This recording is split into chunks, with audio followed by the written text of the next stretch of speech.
దేవుని పరిశుద్ధ నామానికి మహిమ కలుగునుగాక.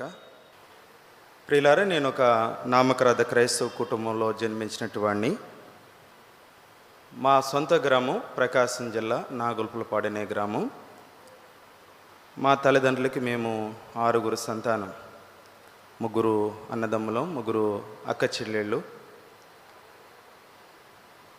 మా తాతగారు మరి క్రైస్తవ పద్ధతుల్లోనే మాకు పేర్లు పెడుతూ వచ్చాడు. మా అన్నయ్య పేరు ఆదాము, నా పేరు ఆరోగ్యం, మా తమ్ముని పేరు అహరోన్.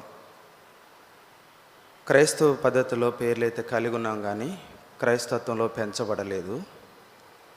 మా తాతగారు ఆయుర్వేద వైద్యం చేస్తూ ఉండేవాడు. మా తాతగారి దగ్గరే నేను పెరుగుతూ వచ్చాను. ఆయనకి సహకారిగా ఉంటూ అక్కడే చదువుకుంటున్నాను. నేను చదువుకునే దినాల్లోనే స్కూల్లో నా పక్కనే ఒక బ్రాహ్మణి అబ్బాయి కూర్చునేవాడు. ఆ బ్రాహ్మణి అబ్బాయి ద్వారా నేను విగ్రహారాధనలో నిమగ్నత కలిగి ఉండడానికి దైవాన్వేషణలో ఉన్న నా స్నేహితుడంటే శ్రీనివాస్ ద్వారా భగవద్గీత, లీలమ్మ గ్రంథం, గరుడు పురాణం, శివపురాణం, అగ్ని పురాణం, వాయు పురాణం, ఇలాంటి గ్రంథాలన్నీ వాళ్ళింట్లోనే, వాళ్ళ తల్లిదండ్రుల సమక్షంలోనే నాకు పరిచయం చేసి భక్తి అంటే అదేనేమో అన్నట్టు ఆ భ్రమలో నేను ఉండిపోయాను. హై స్కూల్లో చదువు పూర్తయింది. కాలేజీకి వెళ్ళాల్సిన అవసరం వచ్చింది. మరి శ్రీనివాస్ వాళ్ళు బ్రాహ్మణ్స్ కనుక మరి వాళ్ళు కొన్ని దేవస్థానాల్లో పూజారులుగా ఉంటారు. వాళ్ళకి వేద మంత్రాలు అవసరం. ఆ వేద మంత్రాలు అవసరమైతే ఆ వేద పాఠశాల తిరుపతి దేవస్థానం దగ్గర ఉంది. అందుకని ఆ అబ్బాయి మరి చిత్తూరు జిల్లాలోని తిరుపతి దగ్గర కాలేజీలో జాయిన్ అయ్యాడు. సరే, మేము ఒకరికొకరు విడిపోతున్న సందర్భంలో మొత్తానికి మా స్నేహాన్ని మర్చిపోకుండా ఉండటానికి ఏదో గుర్తింపుకి కొన్ని వస్తువు మార్పిడి చేసుకోవాలనుకున్నాం. సరే, అప్పటికప్పుడే అనుకున్నాం ఇద్దరమి. సరే, వాళ్ళ ఇంట్లో ప్రజెంట్లో కొత్త భగవద్గీత ఉంది, అది నాకు స్నేహానికి గుర్తుగా ఇచ్చాడు. సరే, నేను తన కొరకు ఒక మంచి పెన్ను కొనిచ్చాను. ఆరోగ్యం, మళ్ళీ మనం ఎప్పుడు కలుసుకుంటామో ఈ పుస్తకాన్ని చదివేటప్పుడు కానీ, ఈ పుస్తకాన్ని చూసినప్పుడు నేను గుర్తొస్తాను, ఈ పెన్నును చూసినప్పుడు నువ్వు నాకు గుర్తొస్తావు. అలాగ మన స్నేహాన్ని మర్చిపోకుండా ఉండటానికి ఇవే మనకి గుర్తు అన్నట్టుగా అనుకున్నాం. ఆ రోజు శ్రీనివాస్ని ప్రయాణం చేసి పంపించడం జరిగింది. తర్వాత నేను ఇంటికి వచ్చాను. ఇంకా పై చదువుల కొరకై నేను మా తల్లిదండ్రులతో మాట్లాడుతున్నప్పుడు మా అమ్మ, మా నాయన ఇద్దరు మా అన్నయ్యని నన్ను కూర్చోబెట్టి మాట్లాడటం జరిగింది. ఎందుకంటే 6 చదువుకోవటం భారంగా ఉంటుంది కనుక మీలో ఎవరైనా ఒకరు చదువు మానుకోవాలి అని చెప్పి మా తల్లిదండ్రులు అడగటం మొదలుపెట్టారు. సరే, మా అన్నయ్య మాత్రం నేను మాత్రం చదువుకోవాల్సిందే అన్నాడు. సరే, మా తల్లిదండ్రులు చెప్పినట్లుగా నేను చదువు మానుకున్నాను. ఆ రీతిగా మా తల్లిదండ్రులతోని మాకున్న పొలంలో పత్తి వేసాం. ఆ సంవత్సరం మంచి ఆదాయమే వచ్చింది. తర్వాత మా ఊరు నుండి కర్ణాటక రాష్ట్రం కొంతమంది వెళ్ళారు. వాళ్ళు మాకంటే ఎక్కువ దిగుబడి వచ్చిందని చెప్పారు. అక్కడ నీటి ఆధార పంటలు, ఇక్కడైతే వర్షాధార పంటలు. కాబట్టి వాళ్ళు చెప్పిన దాన్ని బట్టి మా తండ్రి గారు, తల్లిగారు వాళ్ళతో కలిసి నన్ను పంపించడానికి ప్రయత్నం చేశారు. సరే, వాళ్ళతోటి నేను కూడా కర్ణాటక వెళ్ళాను. గుల్బర్గా, ధార్వాడ, బళ్ళారి ఆ పరిసర ప్రాంతాల్లో పొలాలు అందరం ఒకే చోట ఉండాలన్నట్టుగా ఎతికాము. మాకు ఎక్కడా కూడా అందరికీ అనుకూలంగా లేదు. సరే, చిందనూరుకి వెళ్ళాము. చిందనూరులో కూడా మాకు అందరికీ ఒకే చోట పొలం కుదరలేదు. చిందనూరులో మాకు చెప్పారు, పక్కనే జవళగిరి ఉంది, జవళగిరికి వెళ్తే మీరు తప్పకుండా పొలము మీకు దొరుకుతుందని చెప్పారు. సరే, అందరం కలిసి జవళగిరి వెళ్ళాం. జవళగిరి వెళ్ళిన తర్వాత అక్కడ బస్ స్టాప్లో దిగాము. ఒక 5 కిలోమీటర్లు అడవి ప్రాంతంలో నడిచి మీరు వెళ్ళాలా అని చెప్పారు. సరే, మేము 5 కిలోమీటర్లు వెళ్ళాము. అక్కడ ఒక పెద్ద చెరువు ఉంది. ఆ చెరువుకి సమీపంలోనే ఒక 4 క్యాంపులు ఉన్నాయి. ఒక పక్క జర్మనీ వాళ్ళు ఉన్నారు, ఓ పక్క బెంగాలీలు ఉన్నారు, ఓ పక్క బర్మా దేశస్తులు ఉన్నారు, ఒక పక్క ఆంధ్ర వాళ్ళు ఉన్నారు. సరే, ఆంధ్ర వాళ్ళు ఉన్న దగ్గరికి వెళ్ళాము. వెళ్ళిన తర్వాత అక్కడ కృష్ణమూర్తి క్యాంపు అని రాయబడి ఉంది. మేము వాళ్ళని కలిసినప్పుడు వాళ్ళు మమ్మల్ని చేర్చుకొని మాకు కావలసిన పొలాన్ని మాట్లాడి ఇప్పించడం జరిగింది. సరే, మా పొలం అయితే కుదిరింది. వాళ్ళకి డబ్బు కట్టేసాం. అందరం మళ్ళీ ఆంధ్రాకి వచ్చాం. ఆంధ్రాకి వచ్చిన తర్వాత మా తల్లిదండ్రులతో మాట్లాడినప్పుడు వాళ్ళు నన్నే అక్కడికి పంపించడం జరిగింది. చిన్న వయసులోనే, అప్పుడు నాకు 13 సంవత్సరాల వయసులో నేను అట్లా వెళ్ళడం జరిగింది. 13 సంవత్సరాల వయసులో. అప్పుడు మా ఊరు వాళ్ళతో నన్ను పంపించడం జరిగింది. మేము ఉండటానికి అన్ని ఏర్పాట్లు చేసుకున్నాం. పొలం దున్నించి పత్తి నాటాం. మరి నీళ్లు పెట్టుకుని అదను వచ్చింది. సరే, నీళ్లు పెట్టుకోవాలంటే అందరూ ఒకే భాష మాట్లాడేవాళ్ళు కాదు. ఓ పక్క బెంగాలీలు ఉన్నారు, వాళ్ళు బెంగాలీ భాష. ఒక పక్క మరి బర్మా దేశస్తులు ఉన్నారు, వాళ్ళ బర్మా దేశ భాష. ఓ పక్క జర్మనీ వాళ్ళు ఉన్నారు, ఓ పక్క ఆంధ్ర వాళ్ళు ఉన్నారు. ఈ కన్నడ వాళ్ళు వీళ్ళందరూ కలిసి ఆ కాలువ కింద నీళ్లు పెట్టుకోవాలి. గొడవలు వస్తాయని ఎవరు ఎంత పొలం సాగుబడి చేస్తున్నారో ఆ సాగుబడిని బట్టి, పొలాలను బట్టి వాళ్ళకి వంతుల పద్ధతి రాస్తామని తెలియజేశారు అందరికీ. ఇక రేపు ఆదివారం 12 గంటలకి అందరు కృష్ణమూర్తి క్యాంపుకు రమ్మన్నారు. ఆ రోజు అమావాస్య ఆదివారం. అమావాస్య ఆదివారం అక్కడ గుర్తుపట్టాలంటే వాళ్ళది పండుగ దినంగా ఆచరిస్తారు. అమావాస్యని 3 గంటలకే లెగుస్తారు. మంచిగా అందరూ స్నానం చేస్తారు. వాళ్ళ పశువులను కూడా శుభ్రంగా కడుగుతారు. వాళ్ళకున్న వ్యవసాయ పనిముట్లన్నీ కడుగుతారు. అన్నిటికీ బొట్లు పెడతారు, పూజలు చేస్తారు. ఏంటి ఇలాగా ఉన్నారు అంటే, ఈరోజు అమావాస్య కదా అని అంటారు. అదిగాక ఆదివారం అమావాస్య. సరే, ఉదయకాలం అందరము ఎవరి పనులన్నీ ముగించుకొని ఎవరు పొలంను బట్టి వాళ్ళు ఆ లెక్కన రాపించుకోరాడానికి అందరం కలిసి కృష్ణమూర్తి క్యాంప్కి వెళ్ళాం 12 గంటలకి. 10 గంటల సమయంలో వాళ్ళందరికీ వంతుల పద్ధతి రాశారు. ఎవరి క్యాంపు వాళ్ళు వెళ్ళిపోతున్నారు. మేము కూడా లేచి వస్తున్నాం. వచ్చేటప్పుడు మాకంటే ముందుగా ఆంధ్ర నుంచి వచ్చినట్టు వారిలో ఒక వ్యక్తి లేచి చెప్పాడు, కొత్తగా ఆంధ్ర నుంచి వచ్చినట్టు వాళ్ళకి ఒక మనవి, ఈ ప్రాంతంలో అమ్మవారి ఆశ్రయం ఉంది. ఆశ్రయానికి పీఠాధిపతిగా ఉన్న ముతుకప్ప గారు ఈ దారిన వస్తూ పోతూ ఉంటాడు. ఆయనకి ఎదురుపోవటం కానీ, ఆయనతో మాట్లాడటం కానీ జరగకూడదు. ఒకవేళ అలాగ జరిగితే ఎంత కీడైనా చేస్తాడు. కాబట్టి ఇది గమనించండి అని చెప్పాడు. నా పక్కనున్న సహోదరుడు లేచి అన్నాడు, అసలు ముతుకప్ప గారు ఎలా ఉంటారో మాకు తెలియదు కదా, ఆయన్ని మేము ఎలా గుర్తించాలా అన్నాడు. అన్నప్పుడు ఆయన చెప్పాడు, చాలా పొడవైన వ్యక్తి, తన తల వెంట్రుకలు కూడా చాలా పొడవుగా ఉంటాయి, నల్లగా ఉంటాడు, నొసటిన పెద్ద బొట్టు పెట్టుకుంటాడు, మెళ్ళో రుద్రాక్షమాలు ఉంటాయి, రోజుకు ఒక రంగు వస్త్రాలు వేసుకుని దారిని వస్తూ పోతూ ఉంటాడని చెప్పాడు. ఈ మాట చెప్పగానే నేను అనుకున్నాను, ఉంటే మనం క్యాంప్లో ఉంటాం, లేకపోతే పొలంలో ఉంటాం, దారిని వచ్చే పూలతో మనకేం పని ఉంటుందిలే అనుకొని మేము కలిసి అందరం కలిసి ఇంటికి వెళ్ళిపోయాం. ఎవరి పనులు వాళ్ళు చేసుకొని చక్కగా స్నానం చేసి భోంచేసి పండుకున్నాం. నాకు వంతుల పద్ధతి రాశారు. ప్రతి ఆదివారం రాత్రి 12 గంటల నుంచి తెల్లవారి 8:30 వరకు నేను నీళ్ళు పెట్టుకోవాలి. ఇక ఆ రోజు ఆదివారం కాలువ నీళ్ళు వదిలేశారు. మా పక్క చేను వాళ్ళు నీళ్ళు పెట్టుకుంటున్నారు. ఖచ్చితంగా 12 గంటలకి నన్ను లేపారు. ఆరోగ్యం, మేము వెళ్ళిపోతున్నాం, మీ పొలానికి దిగువకు వదిలేసాం నీళ్ళని. సరే, మా పొలం దగ్గరికి వెళ్ళి ఆ నీళ్లు మా పొలంలోకి మళ్ళించి నీ గట్టి మీద నిలబడ్డా. అది కొత్తగా సాగుబడి చేసిన పొలం. బాగా తేళ్ళు ఆ నెర్రల్లో నుంచి విపరీతంగా వస్తున్నాయి. అక్కడ తేళ్ళు, పాములు అనేవి చాలా విపరీతంగా ఉంటాయి. పాములు అసలు సంపరు. పామును కూడా దేవుడిగా భావిస్తారు అక్కడ. పొలాల్లో ఎక్కడ వాళ్ళకి పాము కనపడ్డా ఆ పాము పోయేంత వరకు దానికి దండం పెడతా ఉంటారు, అంతే, దాన్ని కొట్టరు. ఎవరైనా పొరపాటున తొందరపడి కొడితే వాళ్ళని తీసుకెళ్ళి పంచాయతీ ఆఫీస్ దగ్గర పంచాయతీ పెట్టి తప్పేసి పంపిస్తారు. తర్వాత ఆ చనిపోయిన పాముకి మనిషికి ఎట్టయితే దహనకాండాలు జరిపిస్తారో అలాగ జరిపిస్తారన్నమాట. అందుకని అక్కడ త్రాసుపాములు చాలా విపరీతంగా ఉంటాయి.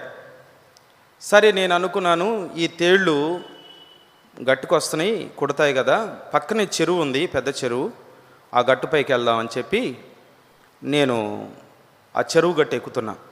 ఆ రోజు అమావాస్య, ఆదివారం, రాత్రి 12 గంటలప్పుడు చెరువు గట్టు ఎక్కేటప్పుడు చెరువు మధ్య భాగంలో నుండి నీళ్ళ సవడి వినపడతా ఉంది. ఏంటి నీళ్ళ సవడి వినపడుతుందని చెప్పి నేను గట్టుపై నిలబడి ఆలోచిస్తూ ఉన్నా. ఆ పక్కనే రాజమండ్రి వాళ్ళు ఉన్నారు, వాళ్ళకి చాలా పాడి గేదెలు ఉన్నాయి. నేను అనుకున్నాను ఈ 4 కెంపలో వాళ్ళు పాల వ్యాపారం చేస్తుంటారు, పొరపాటున ఆ గేదె ఏదైనా పొరపాటున తప్పించుకొని వచ్చి చెరులో పడిపోయిందేమో, దాన్ని తోల్దామన్నట్టుగా అనుకొని నేను కింద ఎతికినప్పుడు ఒక రాయి దొరికింది. ఆ రాయి తీసుకొని ఎక్కడైతే ఆ శబ్దం వినపడుతుందో దానికి సూటిగా ఇసిరాను అన్నమాట, బలంగా నీళ్ళల్లో ఇసిరాను. ఇసిరగాని నీళ్ళల్లో పడ్డట్టుగా శబ్దం రాలేదు, పటామని శబ్దం మాత్రం వినపడింది. ఆ తర్వాత ఏ శబ్దం లేదు, అంత నిశ్శబ్దంగా ఉంది చెరువు.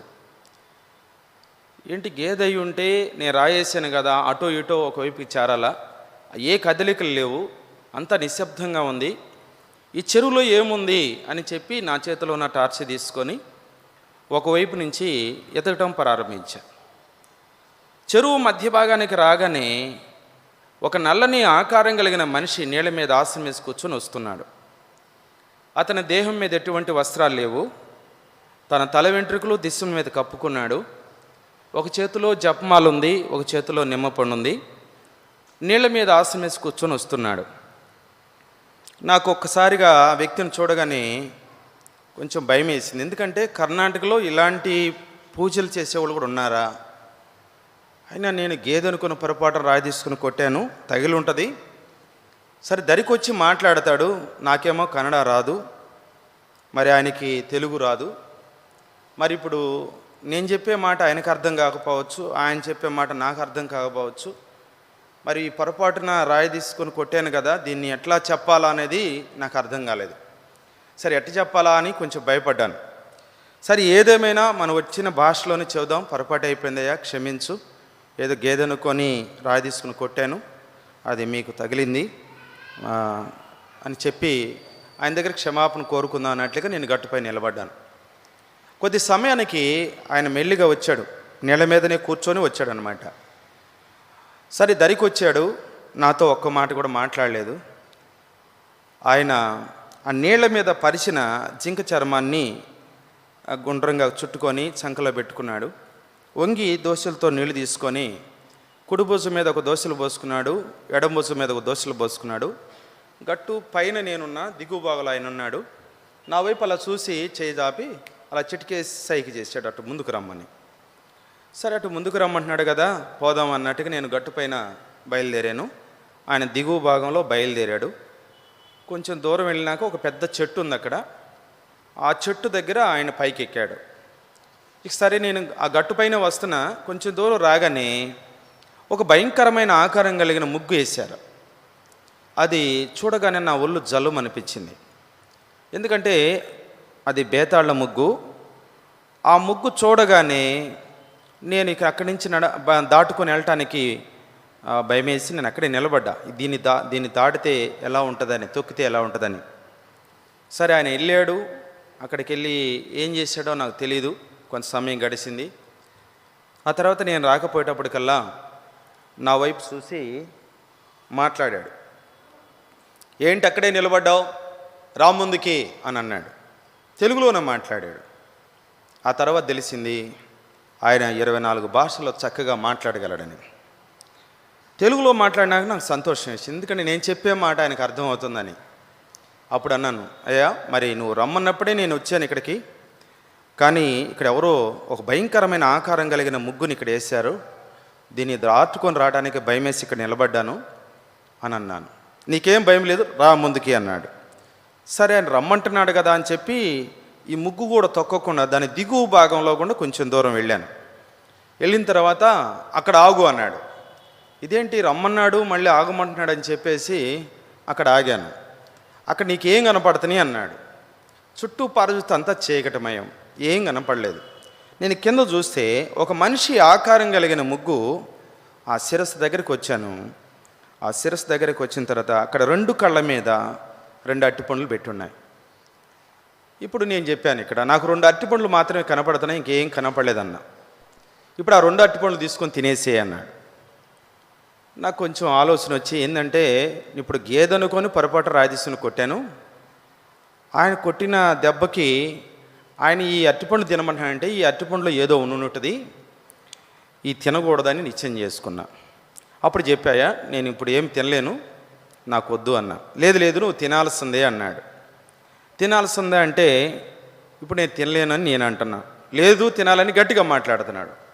అరే నేను కొట్టాను కదా, ఆ కోపం మీద ఏమో మాట్లాడుతున్నాడేమో చెప్పి అనుకొని, సరే 2 అరటిపండ్లు ఉన్నాయి కదా, 2 వ్యక్తులు ఉన్నాం కదా, సరే ఏదైనా పెట్టుంటే 2 చెరువుడు తింటే చచ్చిపోతే 2 చచ్చిపోతాం, బతికితే 2 బతుకుతామని, అయ్యా ఒకటి నువ్వు తిను, ఒకటి నేను తింటానన్నా. లేదు లేదు అవి నీ కోసమే 2 మాసాలు పూజలు పెట్టినాయి అన్నాడు. నా కోసం 2 మాసాలు పూజలు పెట్టినాయి అంటే సామాన్యమైన అరటిపండ్లు కావు. అయినా 2 మాసాల క్రితం నేను ఇక్కడికి వస్తానని ఈయనకి ఎట్లా తెలుసు అని అనుకొని నేను అప్పుడు అడిగాను. 2 మాసాల క్రితం నేను ఇక్కడికి వస్తానని నీకెలా తెలుసు అని అన్నా. అంటే అన్నాడు, అప్పుడు చెప్పాడు ఆయన, నేను అమ్మవారి ఆలయంలో పీఠాధిపతిగా ప్రతిష్ఠనైన మొదటి రోజున అమ్మవారి దగ్గర ఒక తీర్మానం చేసుకున్నాను. నేను చనిపోయే లోపల నాలాంటి వారిని 101 మందిని తయారు చేయాలి. అమ్మ నీ యొక్క అనుగ్రహం ఉన్నట్లయితే ఈ కార్యసాధనలో నన్ను ముందు నడిపించమని అమ్మవారి దగ్గర చరణ వేడాను. అమ్మవారి యొక్క అనుగ్రహం బట్టి ఇప్పటికీ 100 మందిని తయారు చేశాను. 101 వ్యక్తి ఎక్కడి నుంచి వస్తాడు, ఏ ఊరు నుంచి వస్తాడు, అతని పేరేంటి, అతని ఊరేంటి, అతను నేను ఎలా కలుసుకోవాలి అని అమ్మవారి దగ్గర నేను విచారణ చేశాను. ఆయన వెంటనే అమ్మవారు చెప్పారు, పేర్లో రాక్షస గణం ఉంది, నొసట రాక్షస బీజాక్షం ఉన్నది, అట్టివాడు ఆంధ్రా నుంచి ఇక్కడికే వచ్చున్నాడు, కాబట్టి అట్టివాడిని కనుగొని నీ వశీకరణ చేసుకోమని చెప్పింది. ఆ కారణాన్ని నేను ఇక్కడికి వచ్చాను. ఈ పూజ కానీ, యజ్ఞం కానీ, ఈ ముగ్గు కానీ ఇవన్నీ ఆ కారణాన్ని నా వశీకరణ చేసుకోవడానికే ఇవన్నీ చేశానని చెప్పాడు. నన్నేంటి వశీకరణ చేసుకోవటం ఏంటి, ఇవన్నీ నాకు అర్థం కాలేదు. అర్థం కాక నేను అప్పుడు సరే నేను చెప్పి, ఆయన అక్కడే ఉన్నాడు, ఆ చెట్టు దగ్గరే ఉన్నాడు, నేను ఇక్కడే ఉన్నాను. ఆయనేమో తినమంటున్నాడు అవి తీసుకొని. నాకైతే తినడానికి ఇష్టంగా లేదు. సరే మొత్తానికి చీకట్లో ఉన్నాడు, ఆయనకేం కనపడుతుందిలే, ఈ 2 అరటిపళ్ళు తీసుకుందాం చేతికి, ఆయన మెత్తగా ఒత్తేద్దాం, చితికిపోతాయి, కింద పడేస్తే మట్టి అంటుకుంటుంది, మట్టి అంటుకున్నాక ఎట్లా పాడైపోయినాయి కదా అని వదిలేస్తాడు, వెళ్ళిపోదామన్న ఆలోచనతో వంగి 2 చేతులతో 2 తీసుకున్నా. తీసుకొని ఆయన తినమంటున్నాడు, నేను తినలేనంటాను, ఇట్లా గట్టిగా వెనకాల పెట్టి ఒత్తి కింద పడేసా. ఆ 2 నేల మీద పడిపోయినాయి. సరే నేను ఆడ నేల మీద పడి పలక తలకే ఆయన నాతో మాట్లాడుతున్నాడు. ఏంటి అరటిపండు కింద పడేసావు అన్నాడు. అరే ఈ చీకట్లో ఇక్కడ పడింది ఆయన తెలిసిపోయింది, మరి ఎట్ట చేయాలనుకొని సరే చెప్పేసాను. అవి తినడానికి నాకైతే ఇష్టంగా లేదు, అందుకే వాటిని మెత్తగా ఒత్తేసి కింద పడేసాను అన్న. తీసుకొని తినన్నాడు. అవి పాడైపోయినాయి, మట్టి కూడా అంటుకొని ఉన్నాయి, మెత్తగా చితికిపోయినాయి కదా, ఇక తినడానికి వీలు పడదన్న. లేదు లేదు ఇవి మంచిగానే ఉన్నాయి, తీసుకొని తినన్నాడు. ఇట్లా మీ ఇద్దరం మాట్లాడుకుంటూనే ఉన్నాం. ఆ నేల మీద చితికిపోయిన 2 అరటిపళ్ళు నా మామూలు అరటిపండులాగా 2 చేతులకు 2 వచ్చేసినాయి. వెనక చూస్తే చితికిపోయిన అరటిపండ్లు లేవు. ఇటు చూస్తే ఈ చితికిపోయినవి కావు, మామూలు అరటిపండ్లే, మంచిగా ఉండే అరటిపండ్లు 2 చేతులకు వచ్చిన దగ్గర పెట్టుకుని అటు చూస్తున్నా. ఇట్లా చూస్తుంటే ఆయనేమో తిను అంటున్నాడు, నేనేమో తినలేను అంటున్నాను. ఇట్లా మాట్లాడుకునే సమయంలో అనుకోకుండా నా నోరు తెరవబడింది. నా చేతిలో ఉన్న అరటిపండు దానంతట అదే లేచి నా నోట్లోకి వస్తుంది. ఇక నా నోట్లోకి వచ్చిన అరటిపండు అదే నన్ను నవిలి మింగేశాను. తర్వాత 2వది కూడా అలాగనే నోట్లోకి రావడం. ఈ 2 అరటిపండ్లు నవిలి మింగేసేటప్పటికల్లా నా శరీరంలో పరిపక్వత మారింది. ఇప్పుడు నేను భూమి మీద లేను, గాల్లో అలా పైకి తేలిపోతా ఉన్నా. నాకేం అర్థం కాలేదు. చీకట్లో ఇక నేను మెల్లిగా నా అంతటి నేనే వెళ్ళిపోతున్నాను అన్నమాట. అలా వెళ్ళిపోతూ ఉంటే 2 చేతులు జోడించి నేను బ్రతలాడుకుంటున్నా, అయ్యా కొత్తగా ఆంధ్ర నుంచి వచ్చాము, మాకు ఇలాంటి పూజలు ఇలాంటివన్నీ చేసుకుంటున్నాం అన్న సంగతి, చేస్తారన్న సంగతి తెలుసుంటే ఈ చెరువు గట్ట దగ్గరికి వచ్చావును కాదు. పొరపాటుని గేదనుకొని రాయి తీసుకుని కొట్టాను, నన్ను క్షమించు. ఈ అరటిపండ్లు తిన్న తర్వాత నా శరీర పరిపక్వత మారిపోయింది. ఇప్పుడు నేను భూమి మీద లేను, గాల్లో అలాగా తేలిపోతున్నాను, ఎక్కడికో వెళ్ళిపోతున్నాను, దయచేసి నన్ను వచ్చి ఆపు అని చెప్పి కేకలేయటం మొదలుపెట్టా. కేకలేయటం మొదలుపెట్టేటప్పటికల్లా నువ్వేం భయపడద్దు, ధైర్యంగా ఉండు అంటున్నాడు. ఇంకెక్కడ ధైర్యం, ఇప్పటికే చాలా దూరం వచ్చేసాను, ఇక నువ్వు వచ్చి ఆపండి, వెళ్ళిపోతున్నాను నేను అని చెప్పి నేను కేకలేస్తూ ఉంటే అప్పుడు ఆయన లేచి ఆ చెట్టు దగ్గర నుంచి నా దగ్గరికి వచ్చాడు. నా దగ్గరికి వచ్చేటప్పుడు సన్నని వనమూలిక లాంటిది ఒకటి తీసుకుని వచ్చాడు. ఇక నేను గాల్లో పైకి తేలిపోయినా నన్ను నా దగ్గరికి వచ్చిన తర్వాత నా కుడి తొడలో దాన్ని కసక్కను గుచ్చాడు. గుచ్చి కండరంలోకి ఎంతవరకు దిగబడిందో అంతవరకు ఇరిచేశాడు. ఎప్పుడైతే అది నా శరీరంలో దిగబడిపోయిందో అప్పుడు నేను భూమి మీదకి మెల్లిగా వచ్చి నిలబడ్డాను. నిలబడిన తర్వాత ఇప్పుడు ఎలా ఉంది అన్నాడు. బాగుంది అన్న. ఎక్కడున్నావు ఇప్పుడు నువ్వు అన్నాడు. నేను భూమి మీద నేను నిలబడ్డట్టుగా ఉంది అన్న. భూమి మీద నిలబడ్డావా అన్నాడు. భూమి మీద నేను నిలబడ్డాను అన్న. అయితే నోరు తెరువు అన్నాడు. మళ్ళీ నోరు తెరువు అంటున్నాడు. ఏంటి ఇక పూర్తిగా చనిపోయి తెస్తాడేమో, తెరుద్దామా వద్దా అనుకుంటున్నా. ఇప్పుడు నేను నోరు తెరవకుండానే అరటిపండు తింటేనే ఇప్పుడు ఇంత దూరం వచ్చేసాను, ఇప్పుడు కానీ నోరు తెరిస్తే పూర్తిగా చచ్చిపోయి తెస్తాడేమో, ఎటు చేద్దాం, తెరుద్దామా వద్దా అనుకుంటా ఉంటే మళ్ళీ ఆలోచన వచ్చింది. ఇందాక నేను తెరవకుండా తెరిపించేశాడు కదా, ఇప్పుడు నేను తెరవకపోతే మళ్ళీ తెరిపించేస్తాడు, తెరిసినా ప్రమాదం తెరగపోయినా ప్రమాదమేనని చెప్పి నోరు తెరిచా. 4 చాపు అన్నాడు. 4 చాపా. 4 మీద ఒక బీజాక్షరం రాశాడు. చెవులో కొన్ని బీజాక్షరాలు చెప్పాడు. ఈ మొత్తం శుద్ధి చేయాలా, ఇక నుంచి నువ్వు పొలంలో పనిచేయడానికి వీలు పడదు, నాతో పాటు ఆశ్రయంలో ఉండాలా అన్నాడు. అది ఎలా సాధ్యం? మా తల్లిదండ్రులు ఈ బాధ్యతలన్నీ నాకు అప్పచెప్పారు, మరి ఈ పనులు నేను చూసుకోవాలి కదా అన్నాను. ఆ పనులన్నీ చూసుకోవడానికి నేను ఏర్పాటు చేస్తున్నాను, నువ్వు నాతో పాటు ఆ చెట్టు దగ్గరికి రా అన్నాడు. సరే ఆయన రమ్మంటున్నాడు కాబట్టి ఆ చెట్టు దగ్గరికి వెళ్ళాను. అక్కడ అమ్మవారి విగ్రహం ఉంది. విగ్రహానికి ఎదురుగా ఒక పాత్ర ఉంది. ఆ పాత్రలో ద్రవరూపంతో నింపబడినట్టు పాత్ర. ఆ పాత్రను చేతబట్టుకున్నాడు. నువ్వు ఆకాశం వైపు చూడు అన్నాడు. నేను ఇప్పుడు ఆకాశం వైపు చూస్తుంటే ఆ ద్రవాన్ని తీసుకొని 2 ముక్కలో 2 డ్రాప్లు వేసాడు. ఎప్పుడైతే 2 ముక్కలో 2 డ్రాప్లు వేసాడో ఇప్పుడు నేను పొలంలో పని చేయాలనిపించట్లేదు. ఇప్పుడు ఆయన ఏది చెప్తే అది చేయాలనిపిస్తుంది.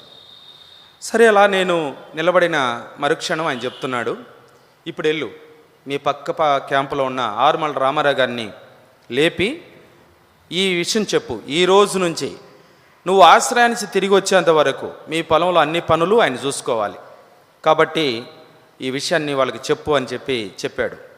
ఎప్పుడైతే ఆయన చెప్పాడో చెప్పక తలకే నేను పరుగున ఆ క్యాంప్కి వెళ్ళాను. వెళ్ళి రామారావు గారి తలుపు దగ్గరికి వెళ్ళి తలుపు తడతా ఉన్నాను. రామారావు గారు తలుపు తెరవండి అని. నేను ఆ గస్స పెట్టుకుంటా పరిగెత్తుకుంటా వెళ్ళి ఆ తలుపు తట్టేటప్పటికల్లా వాళ్ళిద్దరూ చాలా ఆతుర్తగా లేచారు. భార్య భర్తలు ఇద్దరు వచ్చారు బయటికి. ఏంటి ఆరోగ్యం, ఏం జరిగింది, ఏంటి ఇంత గస్స పెట్టుకుంటా పరిగెత్తుకుంటూ వచ్చి ఎక్కడికి పోయావు, ఏంటి అసలు అని అడిగారు. అడిగితే చెప్పాను. చెరువు దగ్గర ఏదైతే జరిగిందో ఆ విషయాన్ని వాళ్ళకి చెప్పాను. ఈ అర్ధరాత్రి పూట ముతకప్ప గారు ఏంటి అక్కడికి ఎందుకు వచ్చాడో నాకు తెలియదు. అయితే జరిగిన విషయం ఇది. కాబట్టి ఈ రోజు నుంచి మా పొలంలో అన్ని పనులు మీరే చేయాలా, ఏ పని ఆగినా ఏ పని చేయకపోయినా ముద్దగొప్ప గారు మీ దగ్గరికి వస్తాడు, మరి ఈ విషయం చెప్పి రమ్మన్నాడు అన్న. అయ్యా ఆయన మాత్రం మా ఇంటికి రావద్దు, ఇప్పుడే వెళ్తాడు, రామారావుని పంపించేస్తాను, మా పొలంలో ఎలాగ పనిచేస్తామో అలాగే మీ పొలంలో కూడా పనిచేస్తాం, చేపిస్తాము, ఇబ్బంది ఏం లేదు, ఈ విషయం ఆయనకి చెప్పు అని అన్నాను. ఎప్పుడైతే ఈ మాట చెప్పారో వెంటనే రామారావు గారు టార్చ్ తీసుకుని పొలంలోకి వెళ్ళాడు నీళ్లు పెట్టడానికి. ఇక నేను పరుగున చెరువు దగ్గరికి వెళ్ళాను. చెరువు దగ్గరికి వెళ్ళగానే ఏం చెప్పారో వాళ్ళు అన్నాడు, నువ్వు చెప్పినట్టుగా చేస్తామన్నాడు. అయితే నువ్వు వెళ్ళి నీ మరి బట్టలు అవి తీసుకొని ఆశ్రయానికి రా అన్నాడు. సరే నేను వచ్చాను, నా బట్టలన్నీ సర్దుకున్నాను. నేను ఆ రాత్రికి ఆశ్రయానికి వెళ్ళాను.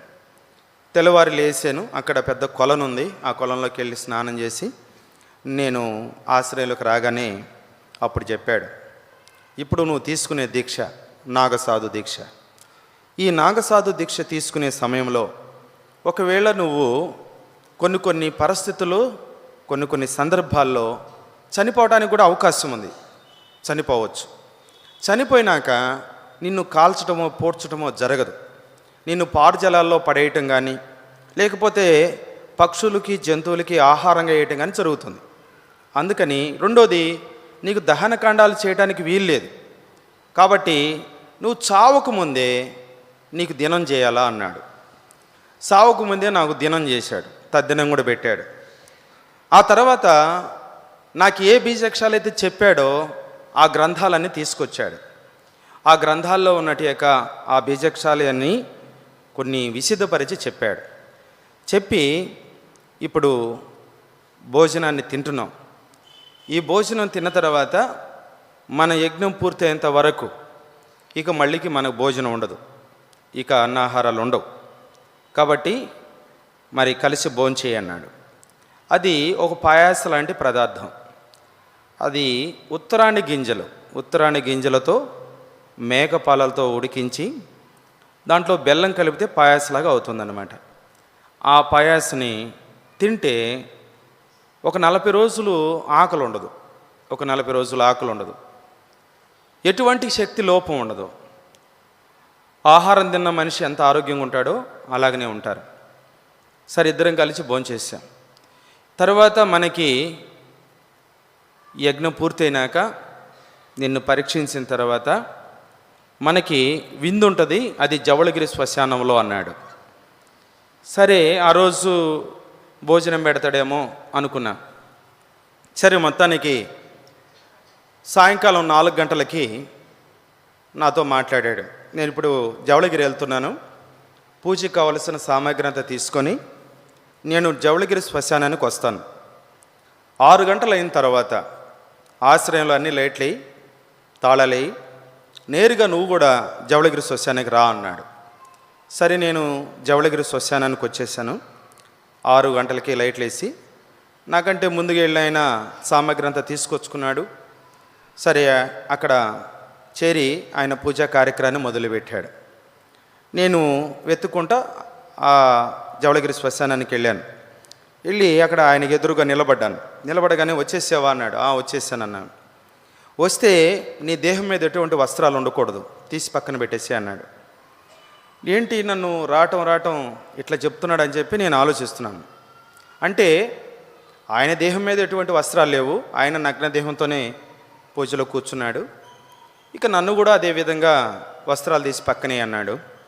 నా వస్త్రాలను తీసి పక్కన వేసాను, ఎందుకంటే నేను ఆయన వశీకరణలో ఉన్నాను కాబట్టి. ఇక నేను అక్కడ నిలబడ్డాను. రా ముందుకే అన్నాడు. ముందుకెళ్ళాను. అక్కడ మనిషి ఎముకలను కాల్చి భస్మం చేసిన ఒక భస్మం ఒక పాత్రలో ఉంచబడింది. అది నా దేహానికి పూసుకోమని చెప్పాడు. అదంతా నా తల మీద, ముఖానికి, నా దేహం అంతటికి తెల్లగా నా దేహం అంతా పూసుకోవటం జరిగింది. ఒక చాకు తీసుకున్నాడు, తన బొట్టుని వేలు కట్ చేసి ఆ రక్తాన్ని నా నొసట్టున బొట్టు పెట్టాడు. ఆ ముగ్గులో నుంచి ఒక నున్న రాయి తీసి నా చేతికి ఇచ్చాడు. ఒక జపమాల ఇచ్చాడు. ఈ రాయి నీ నాలుక మీద పెట్టుకో, ఈ జపమాల చేతితో పట్టుకో. నీ చెప్పిన బీజాక్షరాల్లో మొదటి బీజాక్షరాన్ని స్మరిస్తూ ఈ కట్టెల చుట్టూ సర్పయోగం చేయి అన్నాడు. నీవు చెప్పిన బీజాక్షరం చదవటం ఆగిపోయినా, ఈ కట్టెల చుట్టూ నువ్వు తీసే సర్పయోగంలో నువ్వు చేయకపోయినా, నీ చేతిలో ఉన్న జపమాల తిప్పకపోయినా నువ్వు చచ్చిపోతావని చెప్పాడు. సరే, ఆయన చెప్పినట్లుగా ఆ బీజాక్షరాన్ని చదువుతూ ఆ యొక్క జపమాలని మరి నేను చదివే కొంది దీన్ని తిప్పాలన్నమాట. దీన్ని తిప్పుతూ భూమి మీద పాము ఎలాగా ప్రాగుతుందో అలాగా ప్రాకుతూ ఆ కట్టెల చుట్టూ 108 సార్లు ప్రదక్షిణం చేశాను. 108 సార్లు నేను ఆ కట్టెల చుట్టూ తిరిగిన తర్వాత లేచి నిలబడ్డ తర్వాత నా దేహం అంతా కొట్టకపోయింది. ఆ భూమి రాపటికి ఇదంతా కొట్టకపోయి రక్తసిక్తంగా మారింది. ఇటు తల వంచి నా దేహాన్ని చూసుకుంటున్నా. ఆ దేహాన్ని ఇలా చూసుకుంటుంటే ఒక నల్లని ఆకారం కలిగిన మేకపోతు నా 2 భుజాల మీద కాళ్ళేసి మెడ విరిచి నిలబడింది. ఇదేంటి మేకపోతు వచ్చి నా మెడ మీద కాళ్ళు పెట్టి మెడ విరిచి నిలబడిందని ఆ గురుగారు వైపు చూశాను. ఆయన అన్నాడు, నీ నోట్లో ఉన్న ఆ నున్నని రాయి తీసి చేతబట్టుకో, జపమాల చేతికి చుట్టుకో, దాన్ని మెడ రాగని విరిచి దాని గొంతు కొరికి ఒక్క బొట్టు కూడా కింద పడకుండా ఆ రక్తాన్ని పీల్చేయి అన్నాడు. ఆయన ఎలా చెప్పాడో అలాగనే దాని గొంతు కొరికి ఆ రక్తాన్ని ఎచ్చగా పీల్చుతా తాగుతూ ఉంటే ఆ కళీబరం వాలిపోతూ ఉంది. వాలిపోతున్న కళీబరాన్ని ఏం చేయాలన్నాడు. ఆయన వైపు చూశాను. ఆయన అన్నాడు, నీ చేతిలో ఉన్న నున్నన రాయి వాలిపోతున్న ఈ కళీబరాన్ని ఎత్తి ఆ కట్టెల మీద వేసేయి అన్నాడు. ఈ రెండింటిని ఎత్తి ఆ కట్టెల మీద వేయగానే ఎవరు నిప్పండించలా. ఒక్కసారి కట్టెలన్నీ దగ్గున మంట మండుతున్నాయి. ఇప్పుడు ఆ మంట సాయి చూసి నేను అనుకుంటున్నాను, నా నోట్లో ఉన్న నున్నన రాయి, వాలిపోతున్న కళీబరము, ఈ రెండింటిని కట్టెల మీద వేయగానే ఇంతలా మంట వచ్చిందంటే ఎవరు నిప్పండించకుండా ఇప్పుడు నేను మంత్రగాడిని అయిపోయి ఉంటానా, మంత్రం వచ్చినట్టేనా అనుకుంటున్నా. నేను అలాగా ఆ మంట సాయి చూస్తున్నాను. చూస్తుంటే ఏంటి ఆ మంట సాయి చూస్తున్నావు, ఆ మంటలో గుండా దరికెళ్ళు అన్నాడు. నేను అప్పుడు అనుకున్నా, ఏదో గేదె అనుకుని పొరపాటు రాజేసుని కొట్టాను, ఇది మనసులో పెట్టుకున్నాడు, నన్ను జవళగిరి శ్మశానాన్ని తీసుకొచ్చాడు, ఇంత పెద్ద మంట వేసి ఈ మంటలో గుండా పొమ్మంటున్నాడు, ఈ మంటలో కూడా నేను కంప్లీట్గా కాలిపోతాను, నన్నేదో భస్మం చేసుకోవడానికేమో అనుకున్నా నేను. ఆయన మళ్ళీ గద్దిస్తున్నాడు, ఏంటి ఆలస్యం చేస్తున్నావు, త్వరగా ఇల్లు అని.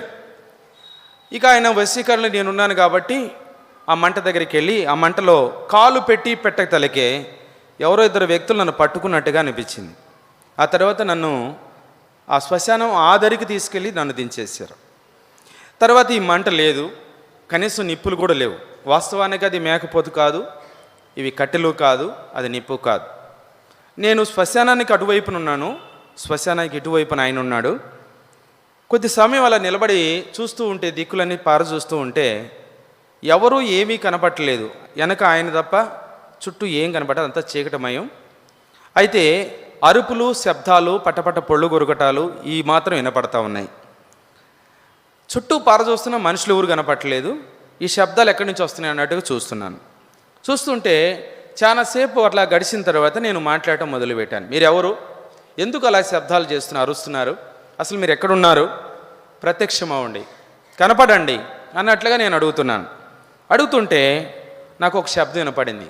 నేను ఎవరినో, నేను కనపడితే ధైర్యంగా నువ్వు ఉండగలవా అని నాతో మాట్లాడుతుంటే నేను చెప్పాను, నాకేం భయం లేదు, ధైర్యంగానే ఉంటాను అని చెప్పాను. అలా 3 సార్లు నన్ను అడగటం, నేను 3 సార్లు చెప్పడం, ఇలా జరిగిన తర్వాత ఒక భయంకరమైన రూపంలో నల్లని ఆకారం కలిగిన శక్తి నా ఎదుట ప్రత్యక్షమైంది.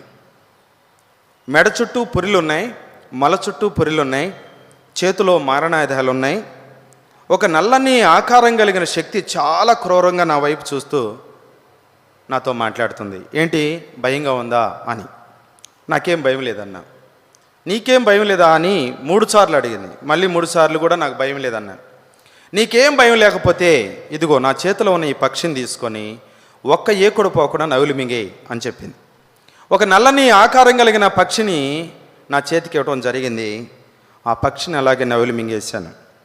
ఆ పక్షిని నవిలి మింగేసిన తర్వాత ఆ శక్తి నాతో మాట్లాడుతూ ఉంది. ఇప్పుడు పూర్తిగా నీ వశీకరణలో నేను ఉన్నాను, నువ్వు ఎక్కడికి రమ్మంటే అక్కడికి వస్తాను, నేనేం చేయమంటే అది చేస్తానని చెప్పింది. ఆ విధంగా మొదటి బీజాక్షరాన్ని శుద్ధి చేయడం జరిగింది. ఆ శక్తిని నా వశీకరణ చేసుకోవడం, ఇద్దరం అలాగనే ఆ యొక్క పూజా సామాగ్రి అంతా తీసుకున్నాం. ఆ నగ్న దేహాలతోనే ఆ మధ్యరాత్రి వేళ ఇద్దరము మేము ఆశ్రయానికి వెళ్తున్నాం. ఆశ్రయానికి వెళ్తుంటే ఎవరితోటైతే మా తల్లిదండ్రులు పంపించారో ఇంకా నా కోసం వాళ్ళు ఎతుకుతున్నారనమాట. అంటే ఇంకా వస్తాడని చూస్తున్నారనమాట. సరే, మేము వస్తున్న శబ్దం, అంటే మేము వస్తున్న సైకిడిని దారి పక్కనే వాళ్ళిద్దరూ చూశారు, మమ్మల్ని భార్య భర్తలు ఇద్దరు చూశారు. అయితే మా ఇద్దరు దేహాల మీద ఎటువంటి వస్త్రాలు లేవు, నగ్న దేహాలతోనే ఇద్దరము నడుచుకుంటూ వెళ్తున్నాం. సరే చూసి వెంటనే మా తల్లిదండ్రులు తెలియజేశారు. ఎందుకంటే మనల్ని నమ్మి మనలతో పంపించారు. ఆ అబ్బాయికి ఏదైనా అయితే వాళ్ళు మనల్ని అడుగుతారు కాబట్టి. చూస్తే మన స్వాధీనంలో లేడు, తను ఏం చేస్తాడో కూడా తెలియదు. రాత్రి అనక పగలనక శ్మశానాల్లో, అడవుల్లో, ఇలాగా నదుల్లో తిరుగుతూ ఉన్నారు. సరే ఏ టైంలో ఎలా ఉంటుందో తెలీదు అని చెప్పి ఈ విషయాన్ని వాళ్ళ తల్లిదండ్రులు చెప్దాం అన్నట్టుగా ఏ విధంగానో ఒక విధంగా మా తల్లిదండ్రికి ఈ విషయాన్ని చేరవేశారు. ఇక మా అమ్మ మా నాయన ఇద్దరు ఏడుస్తూ మా తాత దగ్గరికి వచ్చారు. ఏంటమ్మా ఎందుకు ఏడుస్తున్నారు ఏంటంటే, ఏం లేదు, మన అబ్బాయిని ఇటు పంపించాం కర్ణాటక, వాడు పొలంలో నుంచి ఒక మాంత్రికుడు తీసుకెళ్ళాడట. సరే ఇప్పుడు వాడు ఒక మనిషి స్వాధీనంలో లేడు, ఆ మంత్రగాడు ఏదో తన మనసు మార్చేసాడు, పిచ్చోడ్లాగా చేసాడంట. కనీసం దేహం మరి ఒంటి మీద బట్టలు కూడా లేవు, రాత్రి అనక పగలనక శ్మశానాల్లో తిరుగుతున్నారట. అవసరమైతే అతను చంపేని కూడా చంపేయగలడు. అలాంటి భయంకరమైన వ్యక్తి చేతిలో మీ అబ్బాయి ఉన్నాడు. ఏ విధము చేతనైనా మీరు ఆలస్యం చేయకుండా వచ్చి మీ అబ్బాయిని తీసుకెళ్ళండి అని చెప్పడం జరిగింది. ఇప్పుడు ఎవరు వెళ్తారు, వాళ్ళే వెళ్ళటానికే భయపడుతున్నారు, ఇక్కడి నుంచి ఎవరు వెళ్ళి తీసుకొస్తారు నా కొడుకుని అని మా తల్లి ఏడవటం, మా తండ్రి ఏడవటం. ఈ విషయాలన్నీ మా తాతగారు చూసి, మీరేం భయపడబాకండి, నేను అడ్రస్ ఇవ్వండి, ఉత్తరం రాస్తాను, ఈ ఉత్తరం రాసిన వెంటనే ఈ ఉత్తరం చేరిందంటే చూసిన వెంటనే వచ్చేస్తాడు అబ్బాయి అని చెప్పన్నాడు. సరే వాళ్ళు కొంచెం ధైర్యపరిచి ఉత్తరం రాసి పోస్ట్ చేశాడు. నేను మళ్ళీ ఆశ్రయానికి వచ్చాం. మళ్ళీ ఆశ్రయానికి వచ్చిన తర్వాత మళ్ళీ రెండవ బీజాక్షాన్ని శుద్ధి చేయాలా, మరి ఇంకొక కోణంలో తీసుకెళ్ళాడు, పారుజలాలకు తీసుకెళ్ళాడు. అదే నగ్నదేహంతో నన్ను నీళ్ళలో నిలబెట్టాడు. ఒంటి కాళ్ళ మీద నిలబడాలా, నా నోటికి నీళ్లు అంది అంత లోతులోకి తీసుకెళ్ళాడు. తీసుకెళ్ళిన తర్వాత ఒక చేతిలో జపమాల ఉంది, ఒక చేతిలో నిమ్మపండు ఉంది. రెండో బీజాక్షాన్ని నేను చదవాలి, 108 సార్లు తప్పు పోకుండా చదవాలి. నేను చదివేది ఆగిపోయినా, నేను ఒంటి కాలు మీద నిలబడ్డాను, ఈ కాలు దించిన, నేను ఈ యొక్క బీజాక్షాన్ని చదివేటప్పుడు నా ఒంటి మీద తేళ్ళు, జర్లు, పాములన్నీ చుట్టుకుంటాయి. వాటిని కూడా నేను తాకకూడదు, తాకినా చచ్చిపోతా, మాట్లాడకపోయినా చచ్చిపోతా, లేకపోతే ఈ జపమాల తిప్పటం ఆగినా చచ్చిపోతా, నేను కాలు కదిలించినా చచ్చిపోతా. ఇది 108 సార్లు చదివే వరకు కాలు దించకూడదు, 108 సార్లు చదివేదాకా జపమాల ఆపకూడదు, 108 సార్లు చదివేదాకా వీటిని ఎక్కడా టచ్ చేయకూడదు. ఇవన్నీ నా చుట్టూ అన్నీ పెనవేసుకొని నా ముఖం మీద, నా నోట్లో నోరు కూడా అది పెడుతుందన్నమాట. పాము వచ్చి నోట్లో నాలుగుతుంటుంది, ఆయన కదిలించకూడదు. అట్లాగున్న సమయంలో 108 సార్లు ఆ బీజాక్షాన్ని చదివాను. ఆ శక్తిని కూడా నేను వశీకరణ చేసుకున్నాను. ఇలా చెప్పుకుంటూ పోతే చాలా టైం అవుతుంది కనుక 9 శుద్ర శక్తులను ఒక్కొక్క కోణంలో ఒక్కొక్క రీతిగా నా వశీకరణ చేసుకుంటూ అన్ని మంత్ర ప్రయోగాలు నేర్చుకోవడానికి ఆయన నేర్పరితనంతో నేర్పుతూ వచ్చాడు. అన్నిట్లో నేను మంచి నిమగ్నత కలిగి ధైర్య సాహసాలతో ఆయన్ని నేర్చుకుంటూ వచ్చాను. ఇలా నేర్చుకున్న సమయంలో మా తాతగారు రాసిన ఉత్తరం వచ్చేసింది. ఉదయం వెళ్ళాను. నేను ప్రతి ఉదయం వెళ్ళి ఆ కొలంలో స్నానం చేసి వచ్చి పూజ చేయాలి. నేను ఆశ్రయంలోకి వస్తున్నాను. పోస్ట్ మ్యాన్ వచ్చి గేటు దగ్గర ఆంధ్ర నుంచి ఉత్తరం అన్నాడు. సార్ ఆంధ్ర నుంచి ఉత్తరం అంటే నాకే కదా అని చెప్పి గేటు దగ్గరికి వెళ్ళి గేటు తీసి ఆ ఉత్తరాన్ని తీసుకుంటున్నాను. ఆ తీసుకుంటున్న సమయంలో బసప్ప గౌడు, ఆ యొక్క జవళగిరి నుంచి బసప్ప గౌడు, ఆయన భార్య ఇద్దరు సూట్ కేసుతో ఆశ్రయంలోకి వెళ్ళారు. సరే వాళ్ళు ఆశ్రయంలోకి వెళ్ళారు. మా గురువుగారితో ఏం మాట్లాడో తెలియదు. సూట్ కేసు అక్కడ పెట్టారు. మళ్ళీ వాళ్ళు రిటర్న్ అయ్యి వెళ్ళిపోయారు. వాళ్ళు వెళ్ళిపోయిన తర్వాత నేను ఈ ఉత్తరాన్ని చించి గేటేసి ఉత్తరాన్ని చించి చదువుకుంటే నేను ఆశ్రయంలోకి వచ్చాను. ఏంటి ఆ ఉత్తరంలో ఉన్న సమాచారం అన్నాడు. ఏం లేదు, ఇప్పుడు నేను అర్జెంటుగా ఆంధ్రాకి బయలుదేరుతున్నాను అన్నా. దేనికి అన్నాడు. ఏం లేదు, మా తాతగారు చనిపోయారు, ఈ ఉత్తరాన్ని చూసిన వెంటనే బయలుదేరి రమ్మన్నాడు అన్నాడు. మీ తాతగారు చనిపోయారని నీకు ఎవరు చెప్పారన్నాడు. ఉత్తరంలో రాశారన్నాడు. మీ తాతగారు చావలేదు కదా అన్నాడు. చనిపోయారని ఉత్తరంలో రాశారు, చావలేదు నువ్వు అంటున్నావు అని నేను అన్నా. మీ తాతగారిని చూస్తావా అన్నాడు. చూస్తానన్నా. సరే రా అమ్మవారి దగ్గరికి వెళ్దాం అన్నాడు. సరే అమ్మవారి దగ్గరికి వెళ్ళి అమ్మవారి మొక్క మీద చేతులు ఇలాగని ఇలా నలుపుకుంటూ వచ్చి అలా తట్టి అరిచేతిలో చూడు అన్నాడు. అరిచేతిలో చూస్తే మా తాతగారు మంచమే కూర్చొని చుడదాగుతూ ఉన్నాడు. మీ తాతగారు బ్రతికున్నాడా చనిపోయాడా అన్నాడు. బ్రతికే ఉన్నాడు అన్నాడు. అయితే చచ్చిపోయాడని చెప్పి నాకు ఉత్తరం రాశారు కదా అన్నాడు. నిన్ను ఏ విధము చేతనైనా ఇక్కడి నుంచి బయటకు తీసుకెళ్ళాలని ఉద్దేశంతోనే ఉత్తరం రాశారు. ఇప్పుడు నువ్వున్న పరిస్థితుల్లో ఈ ఊరు పొలిమేరే నువ్వు దాటిపోవడానికి లేదు అని చెప్పడం జరిగింది. సరే, నేను ఇప్పుడు ఆయన వశీకరణలో ఉన్నాను కనుక నేను ఆయన చెప్పినట్టు చేయటం జరుగుతూ వచ్చింది. సరే, ఆయన చెప్పినట్లుగా ఈ 9 క్షుద్ర శక్తులను నేను వశీకరణ చేసుకున్న తర్వాత అన్ని మంత్ర ప్రయోగాలు వరుసగా నాకు నేర్పుతూ వచ్చాడు. అన్నీ నేర్చుకున్నాను. అన్నీ అంటే ఎన్ని ఉన్నాయో అన్నీ నేర్పాడు. స్తంభన, ఉచ్చటన, ఇంద్రజాలన, వశీకరణ, జనవశీకరణ, చేతబడి, చల్లంగి, అదృశ్యకరణ, మరి ఇట్లాంటివన్నీ నేర్చుకుంటూ వచ్చాను. ఇవన్నీ ఏదో ఒక కథ కాదు. పరిశుద్ధమైన బైబిల్లో దేవుడు చక్కగా నేను చేసినవన్నీ తర్వాత నేను రక్షించబడిన తర్వాత దినచర్యగా నేను చదువుకున్న దినపాఠాల్లో నేను చేసిన మరి ఏ పాపం అయితే చేశానో ఆ పాపానికి ఎలాంటి శిక్ష ఉందో, ఎంత శాపగ్రస్తమైందో స్పష్టంగా బైబిల్లో రాయించి పెట్టాడు. కాబట్టి ఇవన్నీ నేను నేర్చుకుంటూ వచ్చాను. నేర్చుకున్న తర్వాత ఇప్పుడు బసప్ప గౌడు ఎందుకు వచ్చాడు అంటే ఆయనకి 2 భార్యలు. 2 భార్యలు, మొదటి భార్య శివపార్వతి. ఆమె చాలా ఆస్తిపరురాలు. వాళ్ళ తల్లిదండ్రికి ఆమె ఒక్కతే. అయితే బసప్ప గౌడుకి ఇచ్చి పెళ్లి చేశారు. కానీ వాళ్ళకి సంతానం లేదు. చాలా కాలం అలాగ ఉన్నారు. ఇంత ఆస్తి మనకుంది, వారసులు లేరు, ఏం చేయాలని ఆలోచించి తిరిగి 2వ పెళ్లి చేసుకోవడానికి అనుమతిస్తూ వచ్చింది. 2వ పెళ్లి కూడా చేసుకున్నాడు. ఆమె పేరు రాధ. ఆమెను పెళ్లి చేసుకున్నాక వాళ్ళకి పిల్లలయ్యారు. ఈ బసప్ప గౌడు ఈ రాధ అనే దగ్గరే ఉండిపోవడం జరిగింది. ఇక డబ్బంతా తీసుకెళ్ళి అక్కడ వాళ్ళు దాన్ని ఖర్చు చేసుకుంటూ వాళ్ళు ఎంతో ఆనందంగా అక్కడ గడుపుతూ ఉన్నారు. ఈ విషయాన్ని చూసిన తర్వాత ఆమె పిలిచి వాళ్ళతో మాట్లాడింది, మందలించింది. ఈ ఆస్తి అంతా నాది, మీరు ఏదైనా ఖర్చు పెట్టాలంటే నాకు తెలియకుండా ఖర్చు పెట్టకూడదు అని నాకు చెప్పి చేయాలా అన్నట్టుగా, ప్రతిదీ ఆమెకు చెప్పాలా మనము అని వీళ్ళిద్దరూ మాట్లాడుకొని మా గురువుగారితో చెప్పి అసలు ఆమె లేకుండా చేయాలన్న ఉద్దేశంతో చంపేయమని చెప్పారు. సరే, మా గురువుగారు ఎంత డబ్బు అడిగాడో తెలీదు. డబ్బు తీసుకొచ్చి కొన్ని ఆనవాళ్ళు తీసుకొచ్చి ఇచ్చారు. ఆనవాళ్ళ ప్యాకెట్ తీసి ఒక స్త్రీ ఆకారం కలిగిన బొమ్మను తయారు చేసి చేతబడినటి యొక్క బీజక్షాన్ని వేసి ఆ బీజక్షం అనే ముగ్గులో ఈ బొమ్మను కూర్చోబెట్టి వాళ్ళు తీసుకొచ్చినట్టు యొక్క వస్త్రాన్ని, వాళ్ళు తీసుకొచ్చినట్టు తల వెంట్రుకలను, వాళ్ళు తీసుకొచ్చినట్టు గోళ్ళును అవన్నీ అంటించి ఒక గడువు పత్రం రాసి రోజు ఉదయం సాయంత్రం ఆ బీజక్షాన్ని నేను చదవాలి.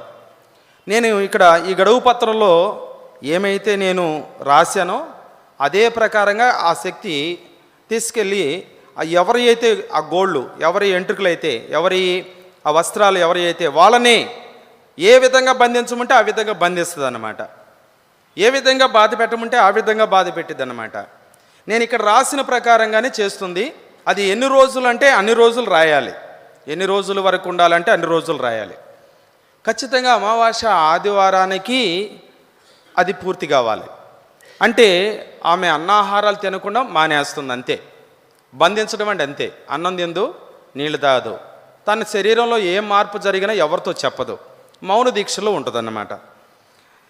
చేతబడి చేసి మనుషులను చంపేస్తారు అని అంటారు.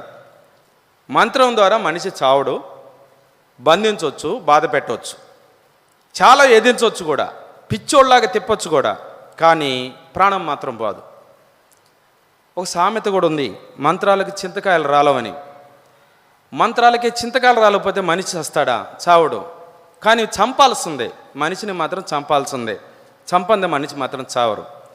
అయితే అన్నాహారం లేకుండా అలాగ మౌన దీక్షలో ఉన్న ఆమె అమావాస్య ఆదివారం రేపైతే ఈరోజు శనివారం రోజే ఆమె స్పృహ కోల్పోయింది, అంతే.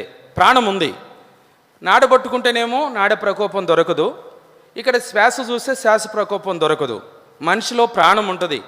ఆమె అయితే చనిపోలేదు. చనిపోయిందని తీసుకొచ్చి అదే జవళగిరి శ్మశానంలో పాతిపెట్టేశారు. ఈ విషయం మా గురుగారికి తెలుసు. పాతిపెట్టారు, చెప్పాడు రేపు మనకి ఎందు ఉంటుంది, రేపు అమావాస్య ఆదివారం రాత్రి 12 గంటలకి ఇక్కడి నుంచి బయలుదేరుతాం అని చెప్పి అన్నాడు. సరే అని అనుకున్నాను. ఈ రేపు ఖచ్చితంగా రేపు భోజనం పెడతాడు కదా అనుకున్నాను. సరే మొత్తానికి మరి కొన్ని మారణాదాలు సిద్ధం చేశాడు, కొన్ని వంట సామాగ్రిని సిద్ధం చేశాడు, కొన్ని తర్వాత రక్తంతో కలిపిన పదార్థాన్ని ఒక పాత్రలో సిద్ధపరిచాడు. రాత్రి 12 గంటలకి మేమిద్దరం కలిసి పూజా కార్యక్రమం జరిపించి నగ్న శరీరాలతోనే ఆశ్రయం నుంచి ఇవన్నీ తీసుకొని మేము ఆ జవళగిరి శ్మశానానికి వెళ్ళాం. జవళగిరి శ్మశానానికి వెళ్ళిన తర్వాత ఎక్కడైతే ఆమెను పాతి పెట్టారో ఆ సమాధికి ఎదురుగా ఈయన కూర్చున్నాడు. నన్ను కొంచెం ఎడంగా వెళ్ళి కూర్చోమన్నాడు. ఇప్పుడు ఏంటంటే ఆయన ఏమి నేర్పాడు నాకు, ఆ విద్య అంతా ఇప్పుడు పరీక్షిస్తాడన్నమాట. చదువుకున్న పిల్లలకి పరీక్షలు ఎట్లా జరుగుతాయో అట్లాగా ఈ విద్య అంతా నేర్పిన తర్వాత నేను ఎంతవరకు దాంట్లో నేను ప్రవీణ్ అయ్యాను అనేది పరీక్షిస్తాడు. 9 సార్లు నన్ను పరీక్షించాలా, 9 సార్లు పరీక్షించాలా. సరే ఆయన ముగ్గేసుకున్నాడు, నేను కూడా ముగ్గేస్తా. ఏ శక్తిని అయితే పిలవాలో ఆ శక్తికి ఒక రంగు అంటే ఇష్టం, లేదంటే 2 రంగులు ఇష్టం, 3 రంగులు అంటే ఇష్టం. ఆ రంగులతోనే ఆ అభిషేకాన్ని రాయాలి. అది ముగ్గు. ముగ్గు దేనికి అంటే చాలామంది చెబుతారు ముగ్గు అందానికి అలంకారానికి అని ఇళ్లలో వేసుకుంటారు, గుమ్మాల్లో కూడా వేస్తుంటారు. ముగ్గు అందానికి కాదు, అలంకారానికి కాదు, ముగ్గు ఆకర్షణ. ఇప్పుడు మీరు వచ్చి వాక్యం వినాలంటే మీకు ఈ మ్యాట్ వేయాలా, మ్యాట్ అయితే మ్యాట్ మీద కూర్చున్నారు. ఇక ఎవరైనా పెద్దవాళ్ళు ఉండి కింద కూర్చోలేని స్థితిలో ఉంటే వాళ్ళని గౌరవించి ఏదైనా కుర్చీ వేస్తే కుర్చీలో కూర్చుంటారు. నేను ఒక శక్తితో మాట్లాడాలంటే ఈ మ్యాట్ మీద కూర్చోమంటే కూర్చోదు, పోనీళ్ళు గౌరవించి ఆ కుర్చీ ఎత్తే కుర్చీలో కూడా కూర్చోదు. ఏ శక్తిని అయితే నేను పిలుస్తానో ఆ శక్తికి ఒక రంగు అంటే ఇష్టం. ఆ రంగుతోటి ఒక ముగ్గు ఆకారంలో ఆ బీజాక్షరాన్ని భూమి మీద రాసి వచ్చి కూర్చో అంటే దాంట్లో కూర్చుంటుంది. కూర్చున్న తర్వాత అటు ఇటు తిరిగి చూడడం కూడా చూడదు. ఖచ్చితంగా నా చూపులో చూపు, నా ముఖంలో ముఖం అట్లాగా ఖచ్చితంగా చూస్తుంది అన్నమాట. నేనేం చెప్తానా అది వినటానికి మాత్రం రెడీగా ఉంటుంది. నేను ఇక్కడ ఏదైతే చెప్తానో ఆ మాట ప్రకారంగా పలానా ఊరిలో నుంచి పలానా వ్యక్తిని ఇన్ని గంటలకి ఇన్ని నిమిషాలకి పలానా చోటకి తీసుకురావాలంటే తీసుకొస్తుంది. నేను ఎట్లా తీసుకురావాలా, నేను ఎలా తీసుకురావాలనేది అనదు. చెప్పినట్టుగా వెళ్తుంది, చెప్పినట్టుగా తీసుకొస్తుంది, అక్కడ కూర్చోబెడుతుంది. కాబట్టి ముగ్గు అందానికి కాదు, అలంకారానికి కాదు, ముగ్గు ఆకర్షణ. ఆయన ముగ్గేసుకున్నాడు, నేను ముగ్గేసుకున్నా. ఇళ్లలో కూడా ముగ్గేసుకుంటారు. ముగ్గేసుకున్న తర్వాత 12 గంటల తర్వాత గ్రామ శక్తులని తిరుగుతాయి. గ్రామంలో గ్రామ శక్తులు ఉంటాయి. ఆ గ్రామ శక్తులు 12 గంటల తర్వాత తిరుగుతుంటాయి అన్నమాట వీధుల్లో. తిరిగేటప్పుడు ఎవరిళ్లలో ముగ్గులు వేసుకున్నారో అవన్నీ కౌంటింగ్ చేసుకుంటారు. ఆ ఇల్లు ముగ్గేస్తుంటే ఆ ఇల్లు మందే, ఇల్లు ముగ్గేస్తే ఇల్లు మందే, అట్టా అనుకుంటూ పోతాయి వీధిలో. ముగ్గులు వేసిన ఇళ్ళన్నీ లెక్కేసుకుంటాయి అన్నమాట. రోజుకు ఒక ఇంటికి వెళ్తాయి. ముగ్గులు వేసిన ఇళ్ళల్లో రోజుకు ఒక ఇంటికి వెళ్తాయి. వెళ్ళిన తర్వాత ఆ ఇంట్లో అందరినీ పారజోస్తాయి. వాళ్ళు వయసు అయిపోయిన వాళ్ళు కావచ్చు, వాళ్ళు పెద్దోళ్ళు చిన్నోళ్ళు ఎవరైనా కానీ వాళ్ళకి ముద్దు వచ్చిన వాళ్ళని ఆ శక్తులకి ఎవరైతే ముద్దు వస్తారో వాళ్ళు ముద్దేసుకుని వస్తాయి. ముద్దేసుకొని రాగానే వాళ్ళ శరీరంలో పరిపక్వత మారిపోద్ది. వాళ్ళు పిచ్చి పిచ్చిగా మాట్లాడటం, కలవరించడం, టయానికి తినకపోవడం, నిద్రపోకపోవడం, భయపడటం ఇలాంటివి జరుగుతాయి. ఇలాంటివి జరగానే 2 రోజులు చూస్తారు, 3 రోజులు చూస్తారు, సోదో ప్రశ్న అడుగుతారు. ఆ సోదో ప్రశ్నలలో తెలియపోద్ది అనమాట. మీ ఇంట్లో దుష్టశక్తి సంచారం ఉంది, దాని తాకిడిని ఈ వ్యక్తి తగిలింది, కాబట్టి ఈ వ్యక్తిని ఒక మంచి వైద్యుడి కాడ తీసుకెళ్ళాలని చెప్తారు. మంచి వైద్యుడు అంటే మంత్రగాడు దగ్గరికి పోతే వాడు అడిగినంత డబ్బు ఇవ్వాలి. వాడు కోళ్ళు ఎన్ని తెమ్మటి తేవాలి, ఎన్ని టెంకాయలు తెమ్మటి అన్ని టెంకాయలు, ఎన్ని నిమ్మకాయలు అంటే నిమ్మకాయలు. నట్టెంట్లో ముగ్గేసి కూర్చోమంటే అడు కూర్చోవాలా, లేదు 4 రోడ్లు జంక్షన్లో కూర్చోమంటే ముగ్గేసి అడు కూర్చోవాలా. అట్లా కాదు శ్మశానంలోనే నీకు ముగ్గేస్తే అక్కడ రమ్మంటే అక్కడికి పోవాలా. ఆడ కూడా బాదు, అది పొలిమేర మీద తీసుకెళ్ళాలంటే పొలిమేర మీద పోవాలా, ఎక్కడికి పోమంటే అక్కడ పోవాలి. ఆడ ఎన్ని రకాలుగా దిగదుడిసి ఎన్ని దాటింపులో చేసి కట్టుబట్టలు కూడా వేసుకోవడం లేదు, ఇడిచి వెనక్కి తిరిగి చూడకుండా వెళ్ళిపోమంటే వెళ్ళిపోవాలా. ముగ్గు వేసుకునేది మనమే. ఆ తర్వాత దానివల్ల వచ్చే అనార్థాన్ని బట్టి మనం సోదో ప్రశ్న అడిగేది కూడా మనమే. ఆ ప్రశ్న అడిగిన తర్వాత మంత్రిగాడి దగ్గరికి పోయేది కూడా మనమే. వాడికి కావలసినంత ఇచ్చి అంతరమో ఏపించుకునేది మనమే. ముగ్గు ద్వారా ఇంత అనార్థం ఉందన్న సంగతి తెలిసి కూడా ముగ్గులు వేసుకుంటూ ఉంటారు. తర్వాత బొట్టు పెట్టుకోవాలా, ముగ్గు వేసాను బొట్టు పెట్టుకోవాలా. బొట్టు దేనికంటే బొట్టు కూడా ఆకర్షణ. బొట్టు అందానికి అనుకుంటారు, బొట్టు అందానికి కాదు, అలంకారానికి కాదు, బొట్టు కూడా ఆకర్షణ. ఇప్పుడు ఆయన బొట్టు పెట్టుకున్నాడు, నేను కూడా బొట్టు పెట్టుకున్నా. ఇప్పుడు ఆయన ఒక శక్తిని పిలిచి ఒక భయంకరమైన ఆకారంగా మార్చి నా దగ్గర పంపిస్తాడు. నేను ఒక శక్తిని పిలిచి నేను ఆ భయంకరమైన రూపాన్ని ఒక మంచి ఆయనకు అనుకూలమైన ఆకారంతో పంపించాల. ఇట్లా ఉత్తరాపతిత్తరాలుగా 9 సార్లు జరిగాయి. 9 సార్లు ఆయన పంపించిన దానికి ఆయనకు అనుకూలంగా నేను పంపించడం జరిగింది. ఇవి చూసిన తర్వాత చాలా సంతోషంగా లేచాడు. ఎందుకంటే 101 వ్యక్తిని నేను 100 మంది అప్పటికే నేర్చుకున్నారు. అయితే అందరూ కంప్లీట్ చేయలేదు. ఆయన దగ్గర ఉన్న విద్యనంతటిని పూర్తిగా కంప్లీట్ చేసినట్టు వాడిని నేనే. అందరూ కొన్ని స్థానాల్లో అక్కడున్న పద్ధతులను బట్టి భయపడి అక్కడే ఆగిపోయారు. సరే లేచాడు, తన ముగ్గులో ఉన్న నిమ్మపండు తీసుకున్నాడు, ఆ సమాధి దగ్గరికి పోయాడు, 2 భాగాలుగా కోసాడు, ఇటు భాగాన్ని అటేసాడు, అటు భాగాన్ని ఇటేసాడు. ఆ పసుపు కుంకుమ తీసుకొని ఆ సమాధి పైన చల్లి పేరు పెట్టి పిలిచాడు. శివపార్వతి లే పైకి అన్నాడు. లే పైకి అనగానే మట్టితో కూడా పెళ్ళగించుకొని లేచి నిలబడింది. ఇప్పుడు మా గురుగారు వైపు చూస్తూ ఉంది, మా గురుగారు ఆమె వైపు చూస్తున్నాడు. ఇద్దరు ఒకరికొకరు చూస్తున్నారు. నేను అక్కడే ఉన్నా. అప్పుడు అడిగాడు, ఏంటి ఆకలిగా ఉందా అన్నాడు.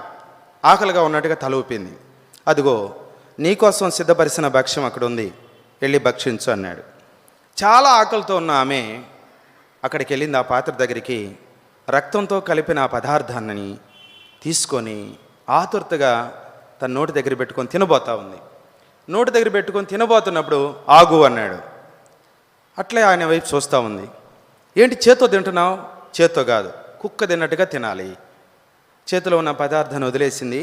భూమి మీద 2 చేతులు ఆనించి ఆ తల ఆ పాత్రలో పెట్టి నోటితో తీసుకొని తింటుంది. ఆ సమయంలో తన చేతిలో ఉన్న చాకుతోటి తన గొంతు కోయటం జరిగింది. గొంతు కోసి ఆ రక్తాన్ని నోరు పెట్టి పీల్చాడు. ఆ రక్తాన్ని తాగాడు. ఆ తలను తీసి పక్కన పెట్టాడు. ఇక ఈ జాయింట్లన్నీ తీశాడు, ఇవి కూడా పక్కన పెట్టాడు. ఈ కండరాలన్నీ కోసి కాగుతున్న నూనెలో ఇవన్నీ వేసాడు. ఈ మాంసాన్ని అంతా ఎముకలన్నీ ఇరిచేసి ఇవి శక్తులకు వేసాడు. కొన్ని ఆయాలన్నీ లోపల అవయవాలన్నీ మెత్తటివన్నీ కోసి అన్నీ ఎక్కడ కండలు లేకుండా మొత్తం అంతా కూడా ఆ యొక్క పెద్ద బాండిల్లో వేసాడనమాట. ఇక ఈ చేతులు కాళ్ళు జాయింట్లు మాత్రం కట్టెలు చేర్చి ఆ కట్టెల మీద వాటిని కాలవటం మొదలుపెట్టాడు. ఎందుకు చేస్తున్నాడో నాకు అర్థం కాలేదు. అయితే నేను చదివిన గ్రంథాల్లో ఈ యొక్క చివరి యొక్క గ్రంథము చదివేటప్పుడు దాని ముగింపులో ఉందన్నమాట. ఈ గ్రంథాన్ని పూర్తి చేసి ఈ విద్యలో ప్రవీణత చెందిన యొక్క వ్యక్తి చివరిగా గురువుగారు ఏ ఆహారం పెట్టినా దాన్ని ఇష్టపూర్వకంగా తినాలి.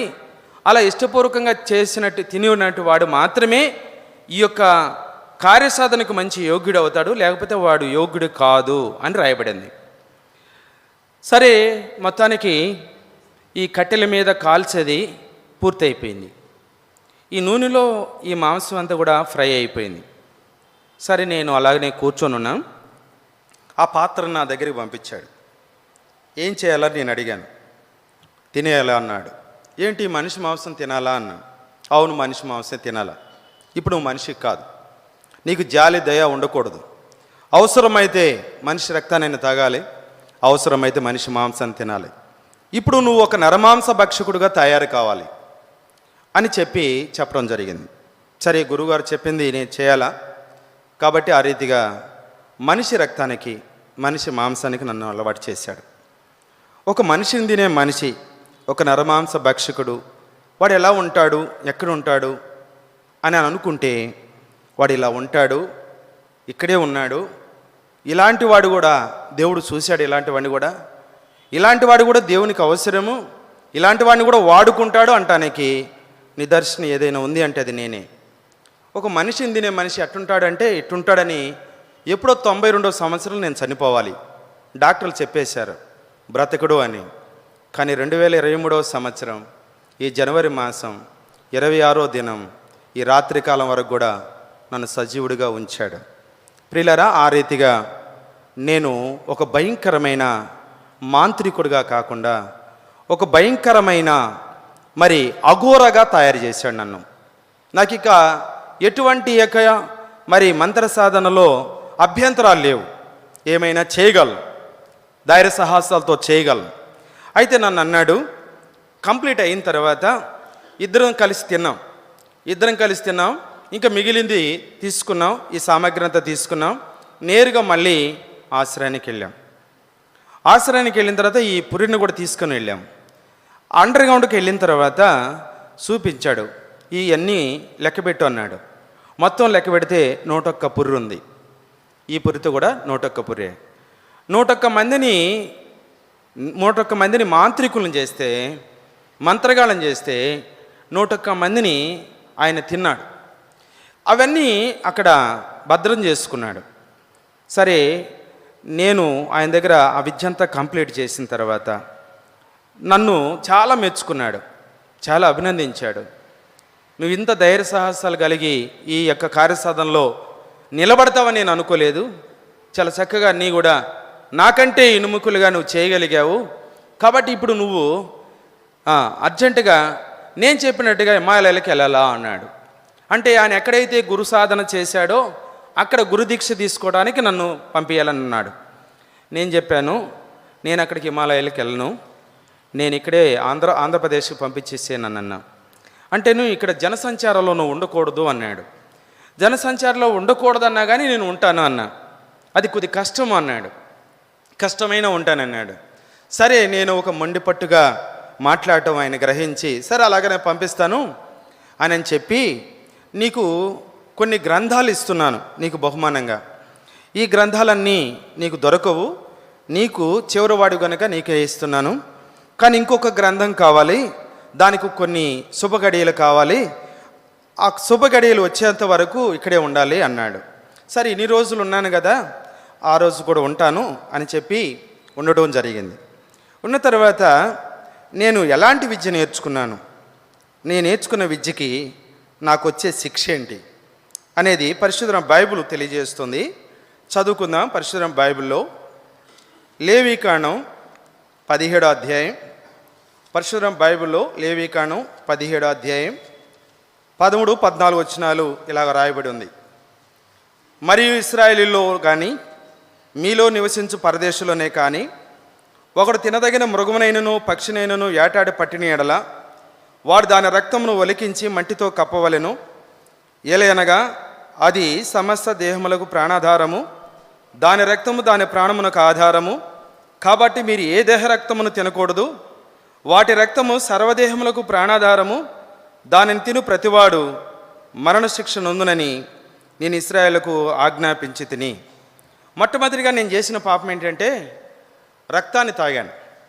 రక్తాన్ని తాగినప్పుడు రక్తపరాధని, రక్తం తాగిన ప్రతివాడు కూడా చనిపోవాలి, సమాజంలో తిరగకూడదు, సర్వ సమాజంలో తిరగకూడదు. వాడు శాపగ్రస్తుడు. వాడు ఏ ఇంట్లో ఉన్నా, ఏ ఊరిలో ఉన్నా, ఏ ప్రదేశంలో ఉన్నా వాడు మాత్రం శాపగ్రస్తుడు. ఇది నేను చెప్పిన మాట కాదు, దేవుడు చెప్పిన మాట. తర్వాత నేను చేసిన పాపం రెండోది, ద్వితీయోపదేశకాండం 18వ అధ్యాయం 10, 11 వచనాలు. ద్వితీయోపదేశకాండం 18వ అధ్యాయం 10, 11 వచనాలు. తన కుమారునైనను తన కుమార్తెనైనను అగ్నిగుండము దాటించువానైనను మేఘశకునమును కానీ సర్పశకునమును కానీ సోదిగానైనను మరి మేఘశకునమును కానీ సర్పశకునమును కానీ చెప్పువానైనను చిల్లంగి వానైనను మాంత్రికునైనను ఇంద్రజాలకునైనను కర్ణపిశాసిని అడుగువానైనను దయ్యముల యొద్ద విచారణ చేయవానైనను మీ మధ్య ఉండనీయకూడదు. ఈ యొక్క కార్యం రెండో పాపం ఏంటంటే నేను అగ్నిగుండం దాటాను. అగ్నిగుండం దాటినట్టు వాళ్ళు శాపగ్రస్తులు. తరువాత ఇక్కడ చూస్తూ వచ్చినప్పుడు అగ్నిగుండం దాటమే కాదు, నేను కూడా వెళ్ళేటప్పుడు కొన్ని పక్షులు, జంతువులు, మృగాలు మాకు ఎదురవుతూ ఉంటాయి. వాటిని కుడివైపు నుంచి ఎడమవైపు వెళ్తుంటాయి, ఎడమవైపు నుంచి కుడివైపు వెళ్తుంటాయి. మరి అవి వెళ్ళటం శుభమో అశుభమో తెలుసుకొని వెళ్ళేవాళ్ళం అన్నమాట. మేము వెళ్ళేటప్పుడు మేఘాలు గమ్ముతాయి, ఆ మేఘ సహినం కూడా చూసేవాళ్ళం. మేము వెళ్ళేటప్పుడు సర్పాలు ఎదురవుతుంటాయి, ఆ సర్పశకునం కూడా చూసేవాళ్ళం. ఇట్లాగా అవన్నీ నేర్చుకున్నాను. అంతేకాకుండా చిల్లంగి వాణినైనను అనే మాటని ఇక్కడ రాయబడింది. ఏ మాంత్రికుడైనా మనిషి మీద కక్ష సాధింపు చేయాలంటే వాడు ఉపయోగించే మంత్రప్రయోగం ఏదంటే చిల్లంగి. ఈ చిల్లంగి అనే మంత్రప్రయోగం ఎలా ఉంటుందంటే, స్త్రీ అయితే స్త్రీ, పురుషుడైతే పురుషుడు ఆకారంలో ఈ చిల్లంగి మంత్రప్రయోగానికి సంబంధించినట్టు ఆ యొక్క బీజాక్షరానికి సంబంధించినట్టు ముగ్గుని వేసి ఆ వ్యక్తిని ఆకారం తయారు చేసి ఆ గడువు పత్రం రాసిన తర్వాత గుండు చూదులతోటి ఆ బొమ్మనికి గుచ్చేస్తుంటాడు. ఏ భాగంలో అయితే ఆ గుండు చూదు గుచ్చుతుంటే ఆ భాగంలో ఆ వ్యక్తికి గడ్డలు ఎగుస్తుంది. ఎన్ని గుండు చూదులు గుచ్చితే అన్ని గడ్డలు. ఈ బాధకి తట్టుకోలేక పడుకోవాలంటే పడుకోలేరు, కూర్చోవాలంటే కూర్చోలేరు, చావాలంటే చావు రాదు, బ్రతకాలంటే బ్రతకలేరు. అంత వేతనకరమైనటి యొక్క ఏదైనా ఉంది అంటే అది చిల్లంగి. ఈ మంత్రప్రయోగాన్ని కూడా నేర్చుకున్నాను. ఆ తర్వాత అక్కడ రాయబడింది ఏంటంటే మాంత్రికునైనను అనే మాట. నేను మాంత్రికుని గురించి చాలా క్లుప్తంగానే చెప్తున్నాను. మాంత్రికుడికి 3 విషయాలు చెబుతా. మాంత్రికుడు మంత్రాన్ని ఒక రచ్చరేఖ మీద రాస్తాడు. ఒక మంత్రాన్ని రచ్చరేఖ మీద రాస్తాడు, దాన్ని గుండ్రంగా ఫోల్డ్ చేస్తాడు. ఒక లోహపు గొట్టం లేసి టంకం వేస్తే అది ఈ మంత్రము అంతరం అవుతుంది. మంత్రము అంతరం అవుతుంది.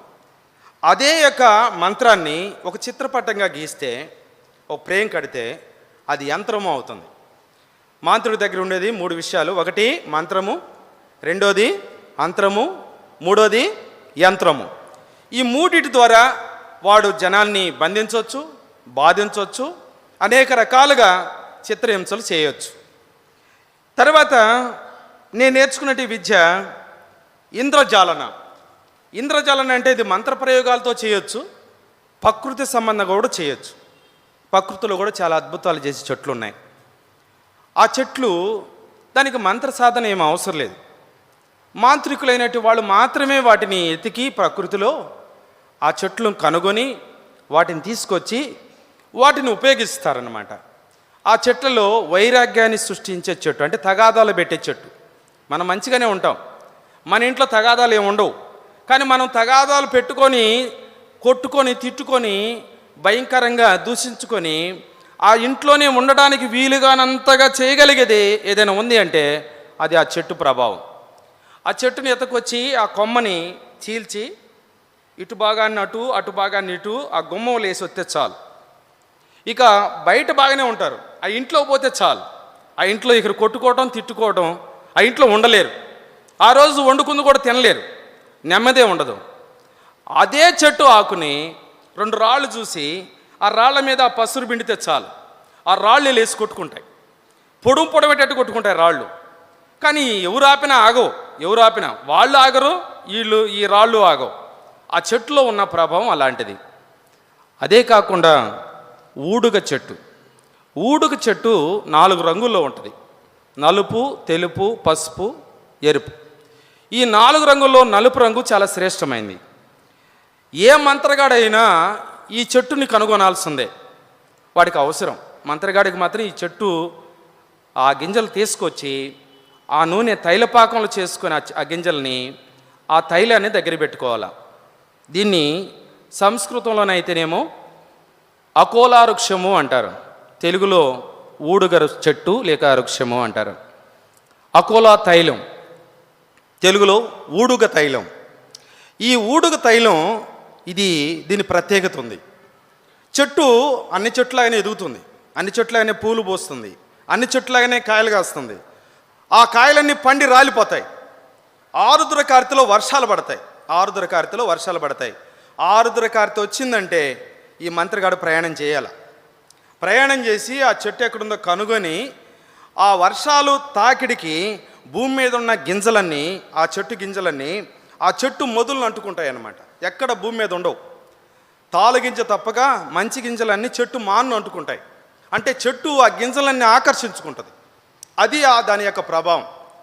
ఆ చెట్టు దగ్గరికి వెళ్ళి ఆ గింజలన్నీ ఒలిసి దాన్ని ఈ ఆముదం ఎలాగ తీస్తామో, వేయించి ఆముదం ఎలా తీస్తామో అలాగే ఆ నూనెని తీసి ఆ నూనెని భద్రం చేసి పెట్టుకుంటాడు. ఈ నూనె చాలా అద్భుతాలుగా చేయొచ్చు. ఆ నూనెలో ఏ గింజలైనా తను తడిపి మట్టి తీసి మట్టిలో వేసి నీళ్లు పోస్తే అరగంటలో మొక్కలు వస్తాయి. టైం పెట్టుకుంటే ఖచ్చితంగా అరగంటకు మొక్క వస్తుంది. అరగంటకు మొక్క అది 2 ఆకులు వేస్తుంది, పూతలు పోస్తుంది, కాయలు కాస్తుంది. అరగంటలోనే జరిగిపోతుంది. దీనికి తంత్రం లేదు. ఆ నూనె యొక్క శక్తి సామర్థ్యాలు. అంతేకాదు ఆ నూనె కాటుకు తయారు చేయొచ్చు. ఆ నూనెతోటి కాటుకు తయారు చేయొచ్చు. ఆ కాటుకుని కళ్ళకు పెట్టుకుంటే పట్టపొగులు చుక్కలు చూడవచ్చు. 10 అడుగుల లోతులో భూమిలో ఏముంది కూడా చూడవచ్చు. అంత ప్రభావం కలిగిన చెట్లు ప్రకృతిలో ఉన్నాయి.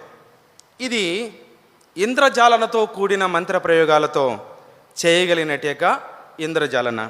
ఆ తర్వాత కర్ణపిశాసిని అడుగువాననైనను. ఏ మంత్రగాడైనా పూజలో కూర్చున్నాడంటే మొట్టమొదటికి వచ్చే పిశాసి ఏదంటే కర్ణపిశాసి అన్నమాట. ఈ కర్ణపిశాసి యొక్క ప్రభావం ఏంటంటే ఈ ఊర్లో సమాచారం మొత్తం తీసుకొచ్చి చెప్పిద్ది అన్నమాట. ఈ ఊర్లో ఎక్కడ నువ్వు మనసులో అనుకున్నది కూడా చెప్పిద్ది. నువ్వు ఎక్కడ తిట్టినా నిన్ను పలానా అమ్మాయి తిట్టింది, పలానోళ్ళు నిన్ను చంపాలనుకుంటున్నారు, పలానోళ్ళు నిన్ను ఇక్కడికి రావాలనుకుంటున్నారు, పలానోళ్ళు నిన్ను ఇబ్బంది పెట్టాలనుకుంటున్నారు, అది ముందుగానే చెప్పేసిద్ది అన్నమాట. అది ఎట్టా చెవులో వచ్చి చెప్పిద్ది. చెవులో. అందుకని దాని పేరు కర్ణపిశాసి. చెవులో చెప్పేదని కర్ణపిశాసి అంటారు. ఈ కర్ణపిశాసి ద్వారా కొన్ని కార్యసాధనలు చేయొచ్చు. ఒక గుప్పెడి కందులు దొరికితే ఆ గుప్పెడి కందులతో వచ్చి నల్గొండ జిల్లాలో ఏ కుక్క కూడా కదిలాడదు, ఏ పక్షి కూడా కదిలాడదు, వచ్చి పని చేసుకొని పోవచ్చు.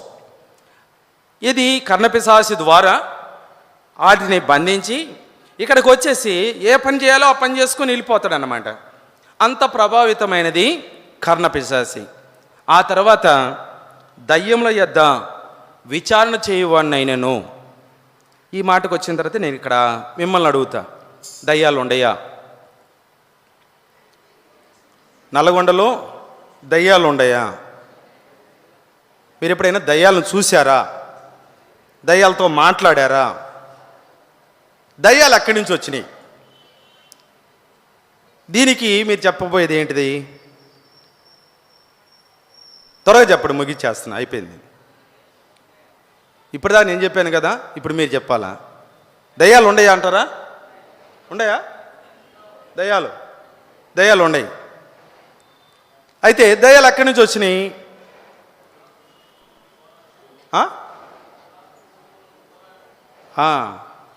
కొన్ని మాటలు వినపట్టలేదు. చచ్చినోళ్ళు దయ్యాలు అవుతారని అనుకుంటారు చాలామంది కదా. చచ్చినోళ్ళు దయ్యాలు కారండి.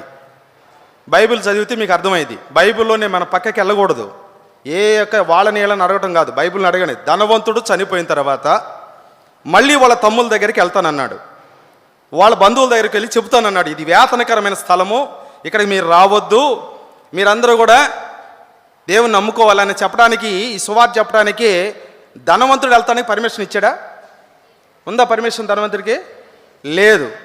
అంటే ఎవరు చనిపోయినా ధనవంతుడు దేవుని ప్రకారంగా, దేవుని చిత్తానుసారంగా దేవుని ప్రేమించి చనిపోలా, ఇష్టానుసారంగా జీవించి చనిపోయాడు. ఇష్టానుసారంగా చనిపోయినా, దేవునికి ఇష్టడై చనిపోయినా, నువ్వు ఎట్ట చచ్చిపోయినా దేవుడు ఎక్కడైతే నిన్ను నియమిస్తాడో అక్కడే ఉండిపోవాలా, ఇక మళ్ళీ తిరిగి రావడానికి లేదు. కానీ దయ్యాలు ఉండయి భూలోకంలో. దయ్యాలు ఉండయి. చిన్న దెయ్యాలు ఉన్నాయి, పెద్ద దెయ్యాలు ఉన్నాయి. చిన్న దెయ్యాలు ఉన్నాయి, పెద్ద దెయ్యాలు ఉన్నాయి. వాటికి కూడా ఇట్లాంటి మీటింగ్ ఉంటుంది. దయ్యాలకు కూడా ఇట్లాంటి మీటింగ్ ఉంటుంది. ఆ మీటింగ్లో ఎట్లా మనల్ని, ఇప్పుడు మీరు విన్నారు కదా, ఇప్పుడు ఈరోజు యూత్ మీటింగ్లో విన్నారు కదా మీరంతా, మిమ్మల్ని బయటకు వచ్చినాక నేను మీ సంగతి చూస్తానని చెప్తా దయ్యం. మీ సంగతి చూస్తాను, ఇన్రా, నువ్వు వాడు ఇన్ని వచ్చిన తర్వాత కదా నీ సంగతి అని చెప్పి అది మన మీద యుద్ధం చేయడానికి సిద్ధంగా ఉంటుందన్నమాట. అలాంటి దయ్యాలు మంచి తెలివితో, మంచి అభిప్రాయంతో మనల్ని మోసగించి మనల్ని పాపంలోకి, నాశనంలోకి, నరకంలోకి తీసుకెళ్ళడానికి రెడీగా కనిపెట్టుకుని ఉండే దయ్యాలు చాలా ఉంటాయి. చాలా అంటే చాలా ఉంటాయి.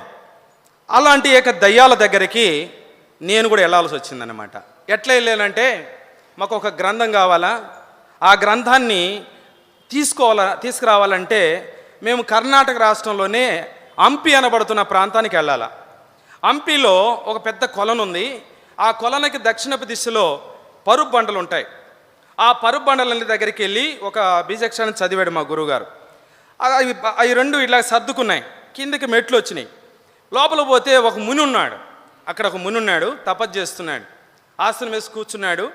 ఆయన ఎముకలన్నీ కూడా లెక్క పెట్టుకోవచ్చు. ఒక అస్థపంజరం లాగా ఉన్నాడు. ఎన్ని దినాలైందో తెలియదు.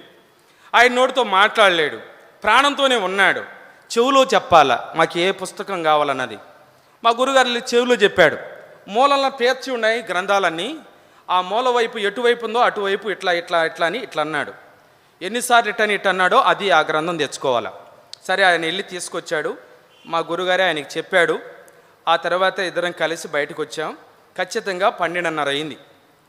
12:30, 1 గంట. ఈ 1 గంట రాత్రిలో మేము వచ్చిన తర్వాత మళ్ళీ ఆ బండలు అలాగనే సర్దుకున్నాయి.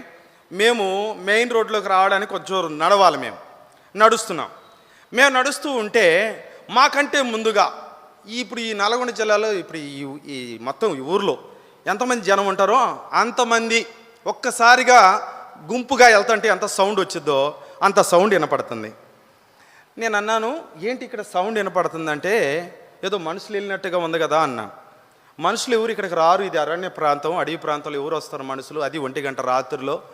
ఈ ఊరు కాదు కదా, ఏదో సినిమా హాళ్ళు ఉన్నాయి, ఆ సినిమాలు చూసి వెళ్తున్నారేనో లేకపోతే తిరణాలు చూసి వెళ్తున్నారని అంటానికి, ఇది అడవి ప్రాంతం, మరి ఇక్కడికి ఎవరు రారు కదా అన్నాడు.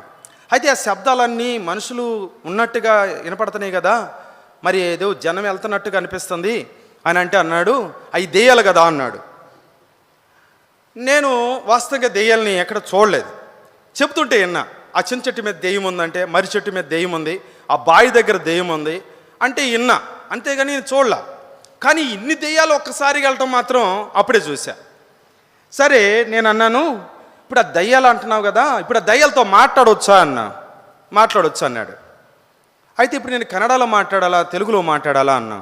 నీ కన్నడ వస్తే కన్నడ మాట్లాడు, తెలుగు వస్తే తెలుగు మాట్లాడు, హిందీ వస్తే హిందీ మాట్లాడు, ఇంగ్లీష్ వస్తే ఇంగ్లీష్ మాట్లాడు, మలయాళం వస్తే మలయాళం మాట్లాడు, తమిళ వస్తే తమిళ మాట్లాడు, ఏ భాష వస్తే ఆ భాష మాట్లాడు పో అన్నాడు. సరే, నేను దయ్యాల దగ్గరికి వెళ్ళి మీరు అందరూ ఎక్కడికి వెళ్తున్నారని అడిగా తెలుగులోనే. మేము ఆ ఊర్లోకి వెళ్తున్నాం అన్నాం. ఆ ఊర్లోకి ఎంతమంది ఎందుకు వెళ్తున్నారు అన్నా. అంటేను ఆ ఊర్లో ఉన్న జనం ఎంతమంది ఉన్నారో అంతమందికి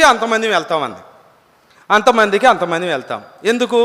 పిల్లల దగ్గరికి వెళ్ళేవాళ్ళు పిల్లల దగ్గరికి వెళ్తారంట, తల్లుల దగ్గరికి వెళ్ళేవాళ్ళు తల్లుల దగ్గరికి వెళ్తారు, తండ్రుల దగ్గరికి వెళ్ళేవాళ్ళు తండ్రుల దగ్గరికి వెళ్తారు. ఆ ఇల్లు ఒక్కిల్లు బీరు పోకుండా ప్రతి ఒక్కరి దగ్గరికి వెళ్ళడానికి దయ్యాలు ప్రయత్నం చేస్తాయి, దయ్యాలు వస్తాయి. ఇప్పుడు దయ్యాలు వచ్చినాయి అంటే ఏం చేస్తారు మీరు పోయి అని అడిగా. మీరు పోయి ఏం చేస్తారని అంటే, ఏమి లేదు, బిడ్డల మాట తల్లిదండ్రులు వినకుండా, తల్లిదండ్రుల మాట బిడ్డలు వినకుండా వాళ్ళని విడదీయటం మా పని. విడదీసి వాళ్ళని ఏదిచ్చి వాళ్ళకి ఒకరికొకరు దూరం చేసుకుంటుంటే వాళ్ళు కలబడి కొట్టుకుంటూ ఉంటే, తిట్టుకుంటూ ఉంటే, ఏడ్చుకుంటూ ఉంటే మేము పక్క వచ్చి నవ్వుకుంటూ ఉంటాం. ఇది మేము చేసే పని అని చెప్పినాయి. ఇప్పుడు మనకు అర్థమైంది దెయ్యాలు చేసే పని ఏంటో అర్థమైంది. పిల్లలు తల్లిదండ్రుల మాట వింటలేదంటే వాళ్ళకి దెయ్యం పట్టిందని కంపల్సరీగా నమ్మాల్సిందే. భార్య మాట భర్త వినలేదంటే వాళ్ళకి దెయ్యం పట్టినట్టే, భర్త మాట భార్య వినకపోతే దెయ్యం పట్టినట్టే, అత్తమామ మాట కోడలు వినకపోయినా కోడల మాట అత్తమామలు వినకపోయినా వాళ్ళకి దయ్యాలు పట్టినట్టే. ఈ దయ్యాలు ఏం చేస్తాయంటే తగాదాలు పెట్టడం, ఒకరికొకరికి సమాధానంగా ఉన్న వాళ్ళని ఎడదీయటం, వాళ్ళు ఏదించటం, వాళ్ళని విడదీసిన తర్వాత వాళ్ళకి నెమ్మది లేకుండా చేయటం, ఇసికించి చచ్చిపోయేటట్టు చేయటం.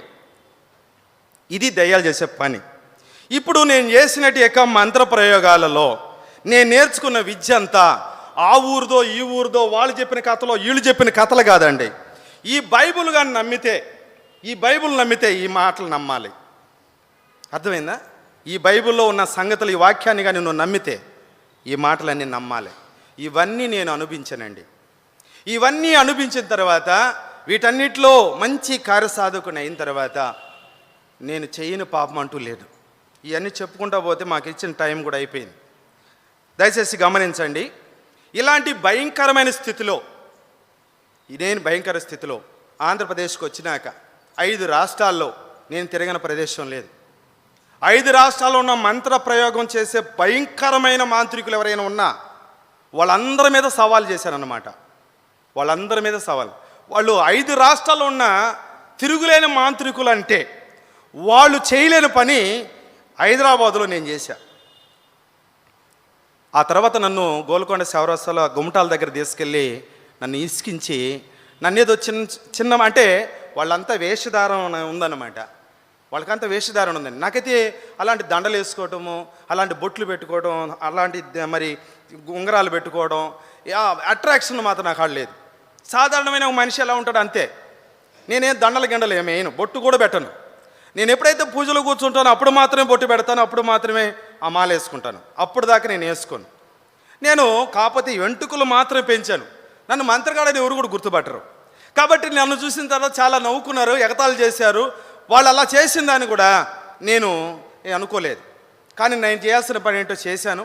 ఆ తర్వాత వాళ్ళని చెప్పాను, నేను మీరు 5 రాష్ట్రాల నుంచి వచ్చారు, చాలా నాకంటే పెద్దోళ్ళు, వయసులో పెద్దోళ్ళు, మంత్రప్రయోగాలలో కూడా మంచి అనుభవనీయులే. నేను చెప్తున్నా, మీ అందరి ముందు ఈ సిటికినేలు ఇలా పెడతా, దీన్ని ఇలా వంచండి అన్న, మీ చేతనైతే వంచండి అన్న, మీకు టైం ఇస్తా, మీకు ఎంత టైం కావాలంటే అంత టైం ఇస్తా. మీరందరూ ప్రయత్నించండి, మీరు 6 ప్రయత్నించండి. మీరు 6 ప్రయత్నించి ఈ ఏలుని ఇట్లా వంచండి. మీరేదని చెప్పండి, నేను చేస్తా, మీరు ఇచ్చిన టైంలో నేను చేసేస్తా. ఇలా సవాలు విసిరాను. ఎందుకంటే ఆ విద్యలో నాకు చాలా గర్వం ఉంది. ఆ రకంగా నేను గర్వించి అతిశయించి నా ఇష్టానుసారంగా నేను ఆంధ్రప్రదేశ్లో తిరుగులేని వాడిగా బ్రతుకుతూ వచ్చిన నేను. అలాగనే మరి గుప్త నిధుల మీద దృష్టి పెట్టి తిరిగి అనేకమైనటేక రాజకీయ నాయకులు, రిటైర్మెంట్ జడ్జీలు, డిఎస్పీలు నా చుట్టూ తిరిగారు. అంతేకాకుండా వాళ్ళు వచ్చి నన్ను తీసుకెళ్ళి పూలు, ఇది ఈ బాట ఉంది కదా, ఈ బాటలో పూలు పోసేది, ఆ పూల బాటలో నడిపించేది. వాళ్ళ ఇంట్లో కూర్చోబెట్టి నా కాళ్ళ కింద ఎండి పాత్ర పెట్టి పన్నీటితో నా పాదాలు కడిగి తీర్థంగా తీసుకొని చల్లుకునేది. తీర్థంగా తీసుకునేది, చల్లుకునేది. ఏంటి ఈ జలాలంటే శుద్ధ జలాలు, స్వామి జలాలు. చల్లుకోండి, పేడ పిశాచంలో పోద్ది, కర్మలన్నీ పోతాయి, చల్లుకో, ఇంట్లో చల్లుకో, అన్నీ బెడ్రూమ్లో, హాల్లో, కిచెన్లో అన్నిట్లో చల్లుకో. అమ్మ బీరువా తీసి బీరువాలో కూడా చల్లుకో. పసిపిల్లల మీద కూడా చల్లుకున్నారండి. నా పేరు ఆరోగ్యం కాదు, ఆరోగ్య స్వామిగా పెట్టారు. వాళ్ళే నన్ను స్వామిని చేశారు. ఇలా స్వామిగా తిరిగి ఎప్పుడైతే నేను ఇలాగ ఆంధ్రప్రదేశ్లో వెళ్ళిన తర్వాత మా కుటుంబంలో చాలా నష్టపోయాం. మా అన్నయ్య మా ఇండ్లు పెట్టిపోవడం, మా ఇంట్లో నెమ్మది లేకపోవడం, మా సంపాదనలన్నీ ఏదో ఉన్నత స్థాయిగా మేము ఉన్నట్టు వాళ్ళమందరం కూడా కంప్లీట్గా సర్వనాశనం అయిపోవడం, ఆ ఇల్లంతా శిథిలావస్థలో మారిపోవడం, ఆ తర్వాత మేము ఒకరికొకరికి సమాధానం లేని పరిస్థితుల్లో ఉండిపోవడం, ఇలాంటి పరిస్థితులు మా ఇంట్లో జరుగుతూ వచ్చాయి. అయినా నాకు చింత లేదు.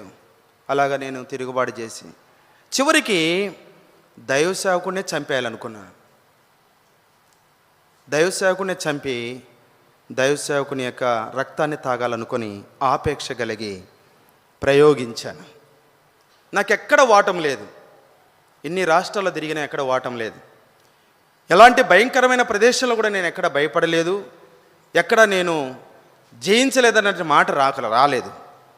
ఈ విషయంలో నేను ఓడిపోయాను. అది ఎందుకో అది నాకు అర్థం కాని పరిస్థితి అని అనుకున్నాను. ఆ తర్వాత ఇది దేవుని కార్యమని రక్షించబడిన తర్వాత తెలిసింది. ఆ దైవ సేవకుల మీద ప్రయోగం చేశాను. నా ప్రయోగాలన్నీ రిటర్న్ వచ్చాయి. ఎక్కడ రిటర్న్ రాలేదు, రిటర్న్ వచ్చాయి. కానీ తర్వాత నాకు బ్రెయిన్ క్యాన్సర్ వచ్చింది.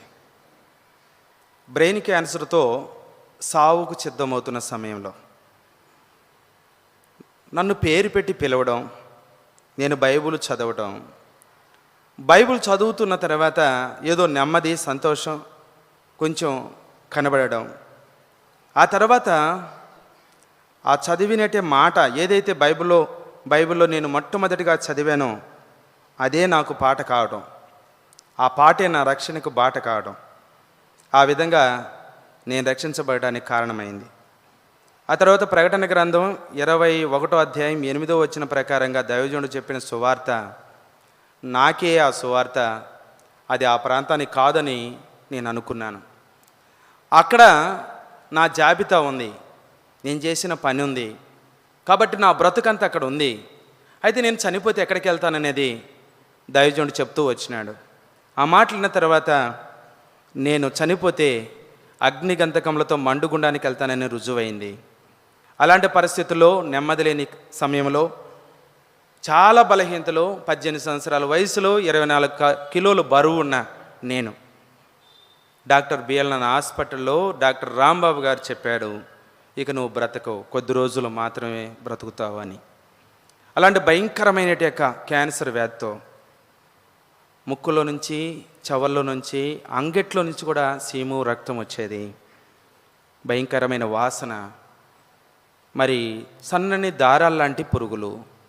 ఇలాంటి భయంకరమైన పరిస్థితుల్లో, ఇక చావుకి దగ్గరగా ఉన్న సమయంలో నా నోటితో నేను ఎప్పుడైతే నడివీధిలో నా పాపాలను ఒప్పుకుంటూ వచ్చానో, ప్రభు నా పాపాలు క్షమించాడు, నాకు నెమ్మది ఇచ్చాడు.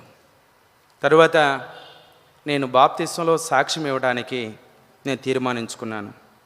నా దగ్గర ఉన్న పుస్తకాలన్నీ నేను తీసుకెళ్ళి వాటిని తగలబెట్టాను. ఎందుకంటే వాటి ద్వారా నాకు ప్రయోజనం లేదని.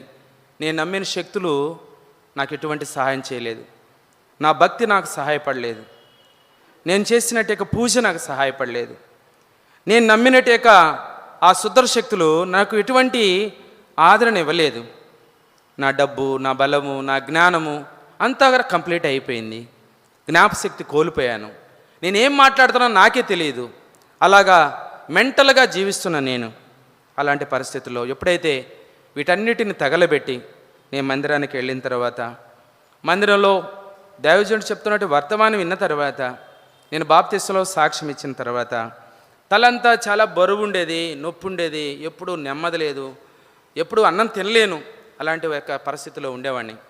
1992వ సంవత్సరం 2వ నెల 28వ తారీఖు శనివారం 4:30 నేను బాప్తిస్మలో సాక్ష్యం ఇచ్చాను. నేను అనుకున్నాను, ఈరోజు నా చివరి రోజు, ఈరోజు నన్ను నీళ్ళలో ముంచుతారు, ముంచుగానే ఊపిరాడకుండా చనిపోతాను. అయితే నాకు ఒక నిరీక్షణ ఉండేది, నేను చనిపోతే ఆ అగ్ని గంధకములతో మండుగుండము నుండి నన్ను తప్పిస్తాడన్నట్టుగా మంచి నిరీక్షణ కలిగి నేనున్నా. ఆ రీతిగా పామూరు మండలంలో, మరి కంబాల్దిన గ్రామంలో బేతనీయ ప్రార్థనా మందిరంలో నేను అక్కడున్న సహపాఠి విశ్వాసులతో కలిసి బాప్తిస్మలో సాక్ష్యం ఇచ్చాను. అయితే నన్ను ముంచి లేపగానే నా తల బరువు తగ్గింది. అంటే నేను అనుకున్నాను నా తల అసలు ఊడిపోయింది అనుకున్నా, కాదు, నా బరువే తగ్గిపోయింది, చాలా మరి తేలిగ్గా ఉంది. తర్వాత మందిరానికి తీసుకొచ్చి మందిరంలో మరి హస్త నిక్షేపణ కొరకే వర్తమానం చెప్తూ వచ్చారు. ఆ తర్వాత దైవజనులు వచ్చి నా తల మీద చేతులు ఉంచి నా చేతిలో ఒక వాగ్దానం ఉంచారు, నీకు విరోధంగా రూపించబడిన ఏ ఆయుధము వర్ధిల్లదు, నా బాప్తిస్మలో వాగ్దానం. నా తల మీద చేతులుంచి ప్రార్థన చేశారు. మరి సాయంకాలానికి నాకు కొంచెం నెమ్మదిగా ఉంది, నొప్పి లేదు. ఆ రాత్రికి బాగానే ఉంది, తెల్లవారు ఆదివారం కూడా బాగానే ఉంది, సోమవారం కూడా బాగానే ఉంది.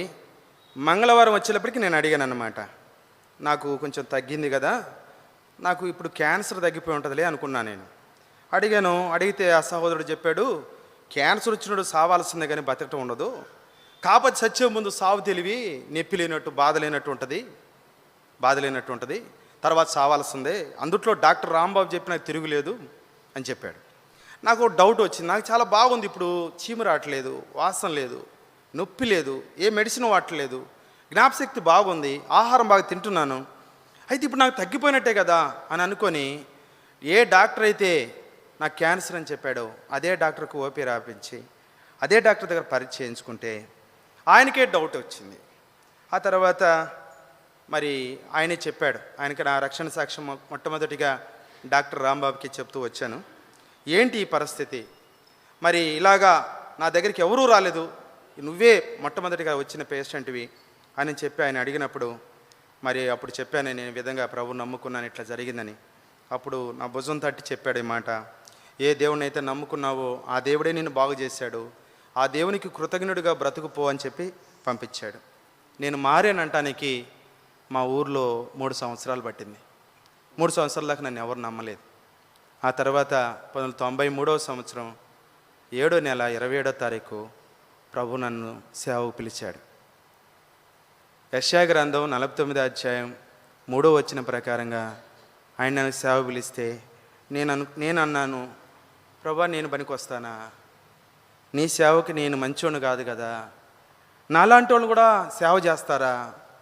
నాలాంటి వాళ్ళు కాదు కదయ్యా, మరి నాకంటే ముందుగా చాలా మంచి వాళ్ళు ఉన్నారు, వాళ్ళని పిలవచ్చు కదా. ఇది నేను సరైనవాడిని కాదని ఒక 3 నెలలు నేను లోబడలేదు. ఆ తర్వాత ప్రభు నాతో మాట్లాడిన కొలది తీర్మానం చేసుకొని నేను మందిరానికి రావడం జరిగింది.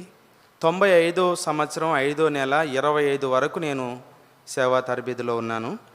95వ సంవత్సరం 5వ నెల 25వ తారీఖు నన్ను ప్రార్థన చేసి నెల్లూరు జిల్లాలో సంపూర్ణ సేవకు పంపించారు. 96వ సంవత్సరం 9వ నెల 23వ తారీఖు సోమవారం నాకు వివాహం చేశారు.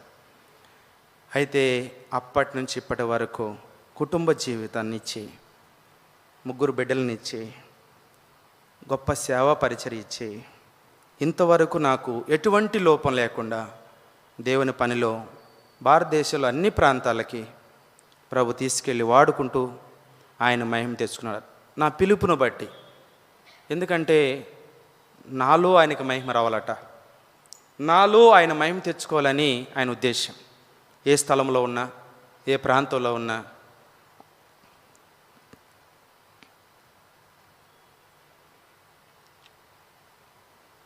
ఆయన మహిమ కొరకాయి వాడబట్టడానికి ఇంతవరకు బ్రతికించాడు. ఇంత ఘోర పాపిని కూడా దేవుడు అద్భుతంగా రక్షించగలడు, మార్చగలడు, వాడుకోగలడు అని రుజువు చేయడానికి నన్ను ఇంతకాలం ఉంచాడు. వాక్యం విన్నావు, సాక్ష్యం కూడా వింటున్నావు. ఇంకా నువ్వు ప్రభువు నమ్మకపోతే, ఇంకా ప్రభుకి నువ్వు స్నానం ఇవ్వకపోతే, ఇంకా సమయం ఉందలేని ఇంకా ఆలస్యం చేస్తున్నట్లయితే ఈరోజు ఒక మంచి తీర్మానంతో వెళ్ళు. ఎందుకంటే నువ్వు కూడా ప్రభుకు అవసరం. ఒక మంత్రగాడే దేవునికి అవసరమై ఉంటే, ఒక అఘోర లాంటి వాడే దేవునికి అవసరమై ఉంటే, ఒక మాంత్రికుడే దేవుడికి అవసరమై ఉంటే, భయంకరమైన క్యాన్సర్ వ్యాధితో సావుకు సిద్ధమైన మరణంకి దగ్గరగా ఉన్నటివాడు, అలాంటి వాడు కూడా దేవునికి అవసరమైతే, భయంకరంగా పురుగులు పట్టి దుర్గంధమైన వాసనతో కంపు కొడుతున్నవాడే ప్రభుకు అవసరమై ఉంటే, ప్రభువు నువ్వు కూడా అవసరమని రుజువు చేస్తున్నాడు. కాబట్టి ఇది మిక్కిలి అనుకూలమైన సమయం, ఇదే రక్షణ దినం. ఇటు రక్షణను నిర్లక్ష్యం చేసి రాబోయే భయంకరమైన ఉగ్రతను తప్పించుకొని ఎలా తప్పించుకోగలవు? కనుక ప్రార్థన చేసుకుంటాం. తల వంచండి.